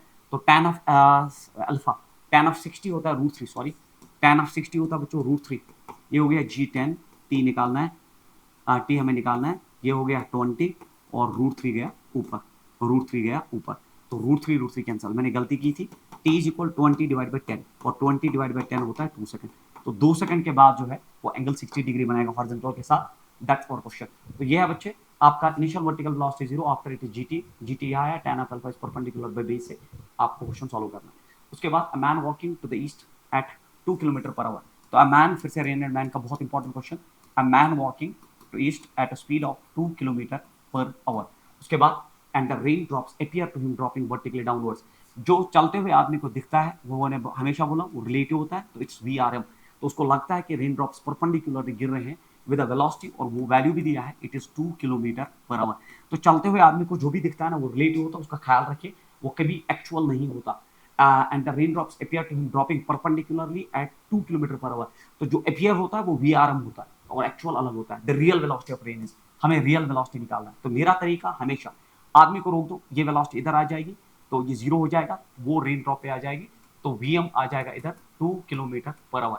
तो अगर ये 2 किलोमीटर पर आवर वीएम है तो डेफिनेटली वीआर यहां से होना चाहिए। सर वीआर यहां से क्यों होना चाहिए? क्योंकि इन दो का रिजल्टेंट ये है, दैट्स वेरी इंपॉर्टेंट। अब हमें वीआर ही निकालना है, the real velocity of rain. अब ये निकालने का तरीका, इसको शिफ्ट इधर करो तो वीएम यहां आ जाएगा, तो वीएम है 2 किलोमीटर पर आवर। अब आपको परपेंडिकुलर भी पता है और ये भी पता है, तो ये निकालना कोई बड़ी बात नहीं है, और ये एंगल निकालना भी कोई बड़ी बात नहीं है। तो अब आप आराम से देखिए, तो ये भी 2, ये भी 2, तो वी आर का स्क्वायर हो गया रूट ऑफ, ये हुआ 2 स्क्वायर प्लस 2 स्क्वायर, तो ये हुआ 2 टाइम्स 2 स्क्वायर, और ये हो गया 2√2 किलोमीटर पर आवर। ये आ गया वी आर का एक्चुअल वेलोसिटी, और एंगल क्या हो गया? tan of theta perpendicular by base. Perpendicular is 2 और बेस भी 2, 2/2 होता है 1, which is only possible at tan of 45 degree. tan tan cancel, theta is equal 45 degree is the answer of this question. तो 45 degree vertical के साथ, और angle जो है 45 with vertical, or velocity is 2√2 kilometer at an angle of 45 degree to the normal downwards, at an angle of 45 to the normal downwards. This is the right answer of this question. तो हमेशा आदमी को रोको, उसकी velocity इधर, अगर VM ये है तो वीआर ये है, क्योंकि रिजल्टेंट बीच में। रेस्ट आप पाइथागोरस थ्योरम यूज करिए, वेक्टर्स यूज करिए, और tan ऑफ थीटा भी आराम से निकल आएगा। उसके बाद नेक्स्ट क्वेश्चन आपका ये, if force F, acceleration A and time T are chosen as the fundamental quantities, find the dimensions of energy। बच्चों इसमें हम एक तो लॉन्ग मेथड करते हैं जो 11th में होता है लंबा, पर दूसरा होता है कि ऑप्शन से ही न्यूट्रलाइज करिए क्वेश्चन को। आपको नए सिस्टम में डायमेंशन ऑफ एनर्जी, जिस ऑप्शन में लास्ट में एनर्जी आ जाए ना वही आंसर है। तो एनर्जी, आप चूंकि ब्लू हाईलाइटेड है, मैं आपको दिखाऊंगा कैसे। देखो फोर्स के बदले में लिख सकता हूँ ना, फोर्स के बदले में मैं लिख सकता हूँ मास इंटू एक्सेलरेशन, और फिर यहाँ पे एक्सेलरेशन है और मल्टीप्लाइड बाई टाइम स्क्वायर। तो अब अगर आप देखोगे तो मुझे चाहिए आपका एनर्जी, किस ऑप्शन में एनर्जी आएगा, किस ऑप्शन में एनर्जी आएगा। तो अगर मैं लिखूं it is FAT, we have to find energy. if force F, acceleration A and time T are chosen the fundamental quantities, find the dimensions of energy। Last में जिसमें एनर्जी आए, दैट्स एनर्जी होता है बराबर, एनर्जी होता है बराबर, energy होता है वर्क, वर्क होता है फोर्स इंटू डिस्टेंस, वर्क होता है बराबर फोर्स इंटू डिस्टेंस। तो फोर्स में एज इट इज रखूं, क्योंकि एनर्जी चाहिए, एनर्जी होता है वर्क, और वर्क होता है बराबर फोर्स इंटू डिस्प्लेसमेंट, ऐसा कुछ आना चाहिए। तो फोर्स में ऐसे एज इट इज रखूं। एक्सेलरेशन होता है velocity by time multiplied by time square, एक टाइम चला जाएगा, एक बचेगा, बट वेलोसिटी होता है डिस्प्लेसमेंट बाय टाइम, एक टाइम बचा है, time cancel out, force into displacement is the right answer. तो दिस इज द अप्रोच कि आपका एनर्जी आना चाहिए, this is hit and try. बाकी किसी ऑप्शन में लास्ट में फोर्स इनटू डिस्प्लेसमेंट नहीं आएगा, इससे आपका बहुत सारा वक्त बच जाएगा। अदरवाइज आपको आपको पूरा मेथड यूज करना है, जिसमें आप ABC निकाल के जो है लास्ट में आंसर कैलकुलेट कर सकते हो, वो मेथड आप जानते हो। बट ये शॉर्टेस्ट मेथड है जिसमें आप वर्क चाहिए, एनर्जी चाहिए, energy is work, work is force into displacement, उस अप्रोच से इसको सॉल्व कर सकते हो। उसके बाद if E and G are respectively denote the gravitational constant and energy and gravitational constant, then the dimensions of, आपको इस रेशो का डायमेंशन का फॉर्मूला निकालना है। तो बहुत आसान है, एनर्जी होता है वर्क, और वर्क होता है बराबर m1L2T-2 आ गया। ग्रेविटेशनल कांस्टेंट आप निकालेंगे G m1m2 by r square से, मुझे नहीं लगता है दिखाने की जरूरत है, तो G यहाँ से आ जाएगा FR square divided by m square. F आप जानते हो, R जानते हो, M, ये सॉल्व करके आपको E/G जो है, E/G करके आंसर जो आ जाएगा। It's not a big deal, ये बहुत आसान क्वेश्चन है, आप कर सकते हैं। Question number next is PQ and R are physical quantities having different dimensions. अगर इनके डायमेंशंस डिफरेंट है, डिफरेंट क्वांटिटीज है, then which of the following, तो डिफरेंट क्वांटिटीज का ख्याल रखना, which of the following combinations can never be a meaningful quantity, कौन सा कॉम्बिनेशन कभी मीनिंगफुल नहीं बन सकता। देखो यार, लाइक क्वांटिटीज में एडिशन एंड सब्ट्रैक्शन होता है, डिफरेंट क्वांटिटीज में एडिशन एंड सब्ट्रैक्शन नहीं होता। मल्टीप्लिकेशन डिवीजन हो सकता है, that's what's principal of homogeneity. Principal of homogeneity कहता है y होता है बराबर a + - b, मतलब अगर आप एडिशन सब्ट्रैक्शन करोगे तो सिमिलर होना चाहिए, a जो है वही b होगा और लास्ट में वही y होगा, that's what's principal of homogeneity. अगर ये डिफरेंट क्वांटिटीज है तो सब्ट्रैक्शन कभी पॉसिबल ही नहीं, subtraction is not possible, even p + q भी पॉसिबल नहीं है। बट मल्टीप्लिकेशन डिफरेंट क्वांटिटीज में P and Q R lead कर सकता है, so it can be possible, P और Q मल्टीप्लाई करके आपका जो है R हो सकता है। जैसे आप जानते हो that V is equal to U + AT, तो आप जानते हो A × T is velocity, velocity added with velocity is equal to velocity. तो डिफरेंट क्वांटिटीज का मल्टीप्लिकेशन इसको लीड कर सकता है और फिर सब्ट्रैक्शन हो सकता है। इसी तरह मल्टीप्लिकेशन जो है डिवीजन अलाउड है, बट यहाँ पे फिर से PR का मल्टीप्लिकेशन चाहे Q² के बराबर आ जाए तो सब्ट्रैक्शन होगा डिवाइड बाय R, सिर्फ p माइनस क्यू, कभी p q के बराबर हो ही नहीं सकता, क्योंकि p अलग है, q अलग है, तो subtraction is not possible, is the right answer of this question. उसके बाद the sum of the numbers in appropriate significant figures, तो जब आप सम करते हैं ना, तो the result should be rounded off to the same number of significant figures, नहीं, to the same number of that decimal places, addition subtraction में decimal places as are present in the least measured value. तो अगर आप addition subtraction देते हैं तो आप decimal places को देखते हैं, तो यहाँ पे देख लीजिए आपके 2 डेसिमल प्लेसेस है, यहाँ 1 डेसिमल प्लेस है, यहाँ 3 डेसिमल, तो सबसे कम डेसिमल प्लेसेस में, तो आंसर में भी एक ही डेसिमल प्लेस होना चाहिए, तो एक ही डेसिमल प्लेस सिर्फ इसमें 3 डेसिमल प्लेसेस है, इसमें है ही नहीं डेसिमल प्लेस, इसमें 2 है, तो ये भी नहीं, ये भी नहीं, ये भी नहीं, आंसर वो होना चाहिए जो एक डेसिमल प्लेस पे रिड्यूस हो जाए, that is what is the idea for addition and subtraction. उसके बाद फिर से वही जो अभी हमने क्वेश्चन किया, if time, velocity and angular momentum are taken as the fundamental units, then the dimensions of mass in terms of P and L, तो ये सारा रिड्यूस करके मास के बराबर आ जाएगा, और आप इसको प्रूव भी कर सकते हो। मास के बराबर आएगा, कैसे आएगा, तो आपका जो है T inverse, it's time inverse, it is velocity minus 2 and then it is angular momentum 1। तो अगर आप इसको सॉल्व करेंगे तो एंगुलर मोमेंटम होता है एम वी आर, तो पहले आप लिख सकते हो इसको 1/t, कोई प्रॉब्लम नहीं है, इसको आप लिख सकते हो 1/v², कोई प्रॉब्लम नहीं है, और ये एंगुलर मोमेंटम होता है M, it is V and it's R it is M V R is the distance. तो अगर आप देखोगे एक वेलोसिटी जो है वो कैंसल आउट हो जाएगा, और देखो एक वेलोसिटी कैंसल आउट हो गया, डिस्टेंस बाय टाइम जो है फिर से वेलोसिटी हो गया, तो वेलोसिटी कैंसल, लास्ट में एम आ गया। So this is hit and trial method to solve such questions. Otherwise लंबे मेथड्स है, बट आप उसको रिड्यूस करिए, देखिए किसमें मास रिड्यूस होता है। तो एंगुलर मोमेंटम जो जानता है एमवीआर है, वी कैंसल आउट हुआ, एक भी बचा, but distance by time again velocity हुआ, वेलोसिटी कैंसल आउट होके आपका मास आ गया। This is the best method to solve such questions in minimum possible time. उसके बाद h/2 is that has the dimensions of, आपको पता होना चाहिए angular momentum is integer multiply h/2, it is Bohr's quantization condition, जो आपने structure of atom में पढ़ा होता है, चाहे केमिस्ट्री पढ़ी है या मॉडर्न फिजिक्स। एंगुलर मोमेंटम होता है इंटीजर मल्टीप्लाई h/2, इंटीजर तो डायमेंशन लेस है, तो एंगुलर मोमेंटम होता है h/2, या अगर आप कहोगे ना angular momentum is equal Planck's constant, तो एंगुलर मोमेंटम और प्लैंक्स कांस्टेंट के डायमेंशनल फार्मूला सेम होते हैं, या 2 भी डायमेंशन लेस है तो आप h/2 ले सकते हो, सो एंगुलर मोमेंटम के बराबर, तो h/2 is angular momentum because n is a number their and h/2, या आप सीधे बोल सकते हो that l is equal h, that angular momentum और प्लैंक्स कांस्टेंट का डायमेंशनल फार्मूला सेम होता है, क्योंकि 2 भी डायमेंशनलेस, n भी डायमेंशनलेस। उसके बाद next question, the number of significant figures in this is 4, तो यहाँ सीधे आप देख लीजिए सिग्निफिकेंट फिगर्स, ये भी सिग्निफिकेंट हो गया, नहीं ये इनिशियल जीरोस है, नेवर सिग्निफिकेंट, तो ये significant, trailing zeros after decimal are significant, 1 2 3 4 significant figures बराबर है इसमें। A choice of change of different unit does not change the number of significant figures, yes, अगर आप यूनिट सिस्टम बदलते हैं, सिग्निफिकेंट फिगर जो है वो हमेशा कांस्टेंट रहता है, changing the system of units does not change the significant figures, so both statements are correct, both statements are true. पहले में 4 सिग्निफिकेंट फिगर्स है, और सिस्टम ऑफ यूनिट चेंज करने से सिग्निफिकेंट फिगर्स का नंबर जो है वो चेंज नहीं होता, ये सही स्टेटमेंट है। उसके बाद number of significant figures in this is 1, तो बिल्कुल ये इनिशियल जीरोस है, not significant, only 1 significant figure, and in this is, तो ये सिग्निफिकेंट है, और ये ट्रेलिंग जीरो आफ्टर डेसिमल, ये चारों सिग्निफिकेंट फिगर है, तो बिल्कुल पहला स्टेटमेंट सही है। और दूसरा, trailing zeros, the zeros placed to the left of the number are never significant, तो लेफ्ट ऑफ द नंबर, तो नंबर से पहले जो जीरोस होते हैं ना, वो कभी सिग्निफिकेंट नहीं होते, जैसे इस नंबर के लेफ्ट जो जीरोस है ये कभी सिग्निफिकेंट होते हैं, इनको इनिशियल जीरोस कहते हैं। तो both assertion and reason are correct, and reason is the correct explanation of assertion, क्योंकि यहाँ पे ये सिग्निफिकेंट इसलिए नहीं हुए क्योंकि ये इनिशियल जीरोस है और ये कभी सिग्निफिकेंट नहीं है, तो यहाँ दोनों स्टेटमेंट्स करेक्ट है, और ये बैक भी करता है इसको। उसके बाद बहुत आसान, from given velocity time graph which of the following is the acceleration time graph, आपको बोलना इनमें से कौन सा एक्सेलरेशन टाइम ग्राफ है।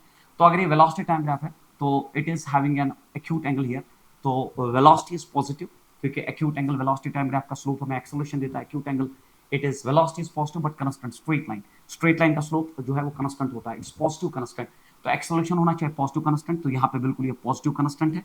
और उसके बाद ये ऑब्ट्यूस एंगल बना रहा है, ऑब्ट्यूस एंगल होता है नेगेटिव स्लोप, नेगेटिव कांस्टेंट, सो यहाँ पे आप देख लीजिए नेगेटिव कांस्टेंट है, सो this is the right answer.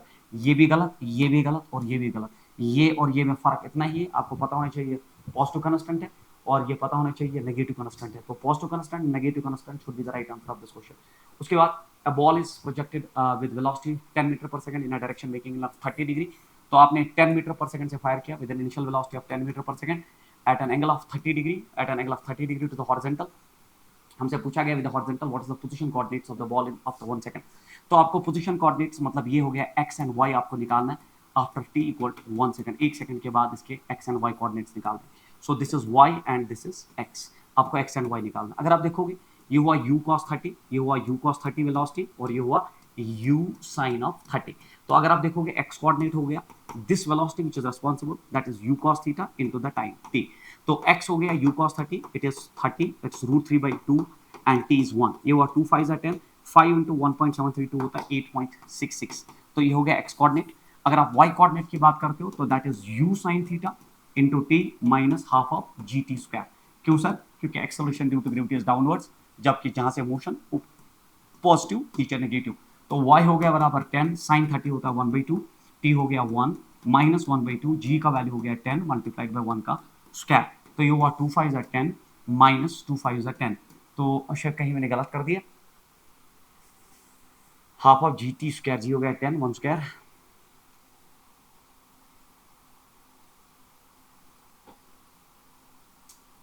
Nine 9.8 लेना है, ठीक है, इट्स 9.8 दैट्स व्हाई 9.8 लेके आप जब ये 4.9 तो 5 में से 4.9 होता है 0.1, तो गलत नहीं किया था, it's same 0.1 is the right answer of this question. Actually यहाँ पे जी 9.8 लेके ये बनता है 5 माइनस 4.9, 4.9 होता है 0.1। तो एक्स कोऑर्डिनेट के लिए अपनी इक्वेशन लीजिए, एक्स एक्सिस की, वाई एक्सिस की अपनी इक्वेशन लीजिए, और आप जानते हो कन्वेंशन वेलोसिटी ऊपर बट एक्सेलरेशन नीचे, दैट्स व्हाई यहाँ पे सब्ट्रैक्ट हुआ, that's how to solve this question. Finally आपका एक मैच द कॉलम है बड़ा इंपॉर्टेंट। तो ये आपका equation of motion of trajectories y is equal to mx minus nx square, ये इक्वेशन ऑफ ट्रेजेक्टरी आपको प्रोवाइडेड है। तो where m n match the column. तो मैंने आपको पढ़ाया अभी बहुत बार ये क्वेश्चन आया, it's ax minus bx square, actually ये इस फॉर्मेट में है। तो आपको पता होना चाहिए रेंज होता है बराबर a/b। अगर रेंज होता है a/b तो यहाँ m/n आ गया रेंज, तो m/n should be the range of the projectile. तो रेंज शुड बी m/n, तो ये हो गया आपका डी होना चाहिए 2, आपका डी होना चाहिए 2, आपका डी होना चाहिए 2। दो ऑप्शंस, पहला ऑप्शन खत्म और तीसरा ऑप्शन खत्म, क्योंकि दो ऑप्शंस में 2 एंड 3 में 2 एंड 4 में D2 है। उसके बाद आपका ये जब आ गया, उसके बाद आपको पता होना चाहिए कि यहाँ ये x tan थीटा होता है, तो tan थीटा a के बराबर होता है, it's x tan theta here, actually x tan theta जो मैंने पहले एक क्वेश्चन में दिखाया, तो a होना चाहिए tan थीटा। उसके बाद आपको जो है इसमें आपको पता है that r tan theta is equal 4h, मैंने पीछे ही बहुत बार यूज किया। तो r जो है it's m/n and tan of theta is a जो है यहाँ हमारा m है इज इक्वल 4 टाइम्स h। तो हमारा h जो है वो आराम से आ जाएगा and it is m square divided bye 4n। So m square by 4n होना चाहिए आपका height, m square by 4n होना चाहिए आपका हाइट। तो ये आ गया आपका रेंज, बहुत आसान है। इनिशियल वेलोसिटी ऑफ प्रोजेक्शन, अब आप आराम से चीजें निकाल सकते हो, that is how to compare. तो ये इक्वेशन ऑफ ट्रैजेक्टरी है और इसमें रेंज होता है a/b, tan थीटा a के बराबर होना चाहिए। तो यहाँ a के बदले m यूज किया गया, b के बदले n, रेस्ट आपका जो है टाइम ऑफ फ्लाइट आपने निकाला, h is equal 1/8 ji t square मैंने पढ़ाया। तो अगर आपका h आ गया तो h जो है आपका that is m square divide by 4n is equal 1/8, ये हुआ जी टी स्क्वायर। यहाँ से आप आराम से टाइम निकाल सकते हो और अकॉर्डिंगली जो है आपका आंसर जो है आ जाएगा। फिलहाल आपका जो है मैक्सिमम हाइट जो है वो 1 है, तो c 1 है, तो यहाँ c जो है एक ही में 1 है एंड दैट्स फोर्थ ऑप्शन, इसमें भी c जो है फोर्थ है, that is the right answer for this particular question. तो ये एक पार्ट जो है आप खुद करिए। So this completes our interaction for the first paper. At last मैं आपको फिर से एक बार कहूँ, you how to solve this question at your places. Exam के बाद जो क्वेश्चन नहीं आता है make a separate copy for them and through the year इस प्रोसेस से अगर आप चले, जो क्वेश्चन नहीं आते उनकी कॉपी बना के उनको फिर से सॉल्व करना और सीखना उन कंसेप्ट को, that will help you a lot. Allah bless you, wish you best of luck ahead.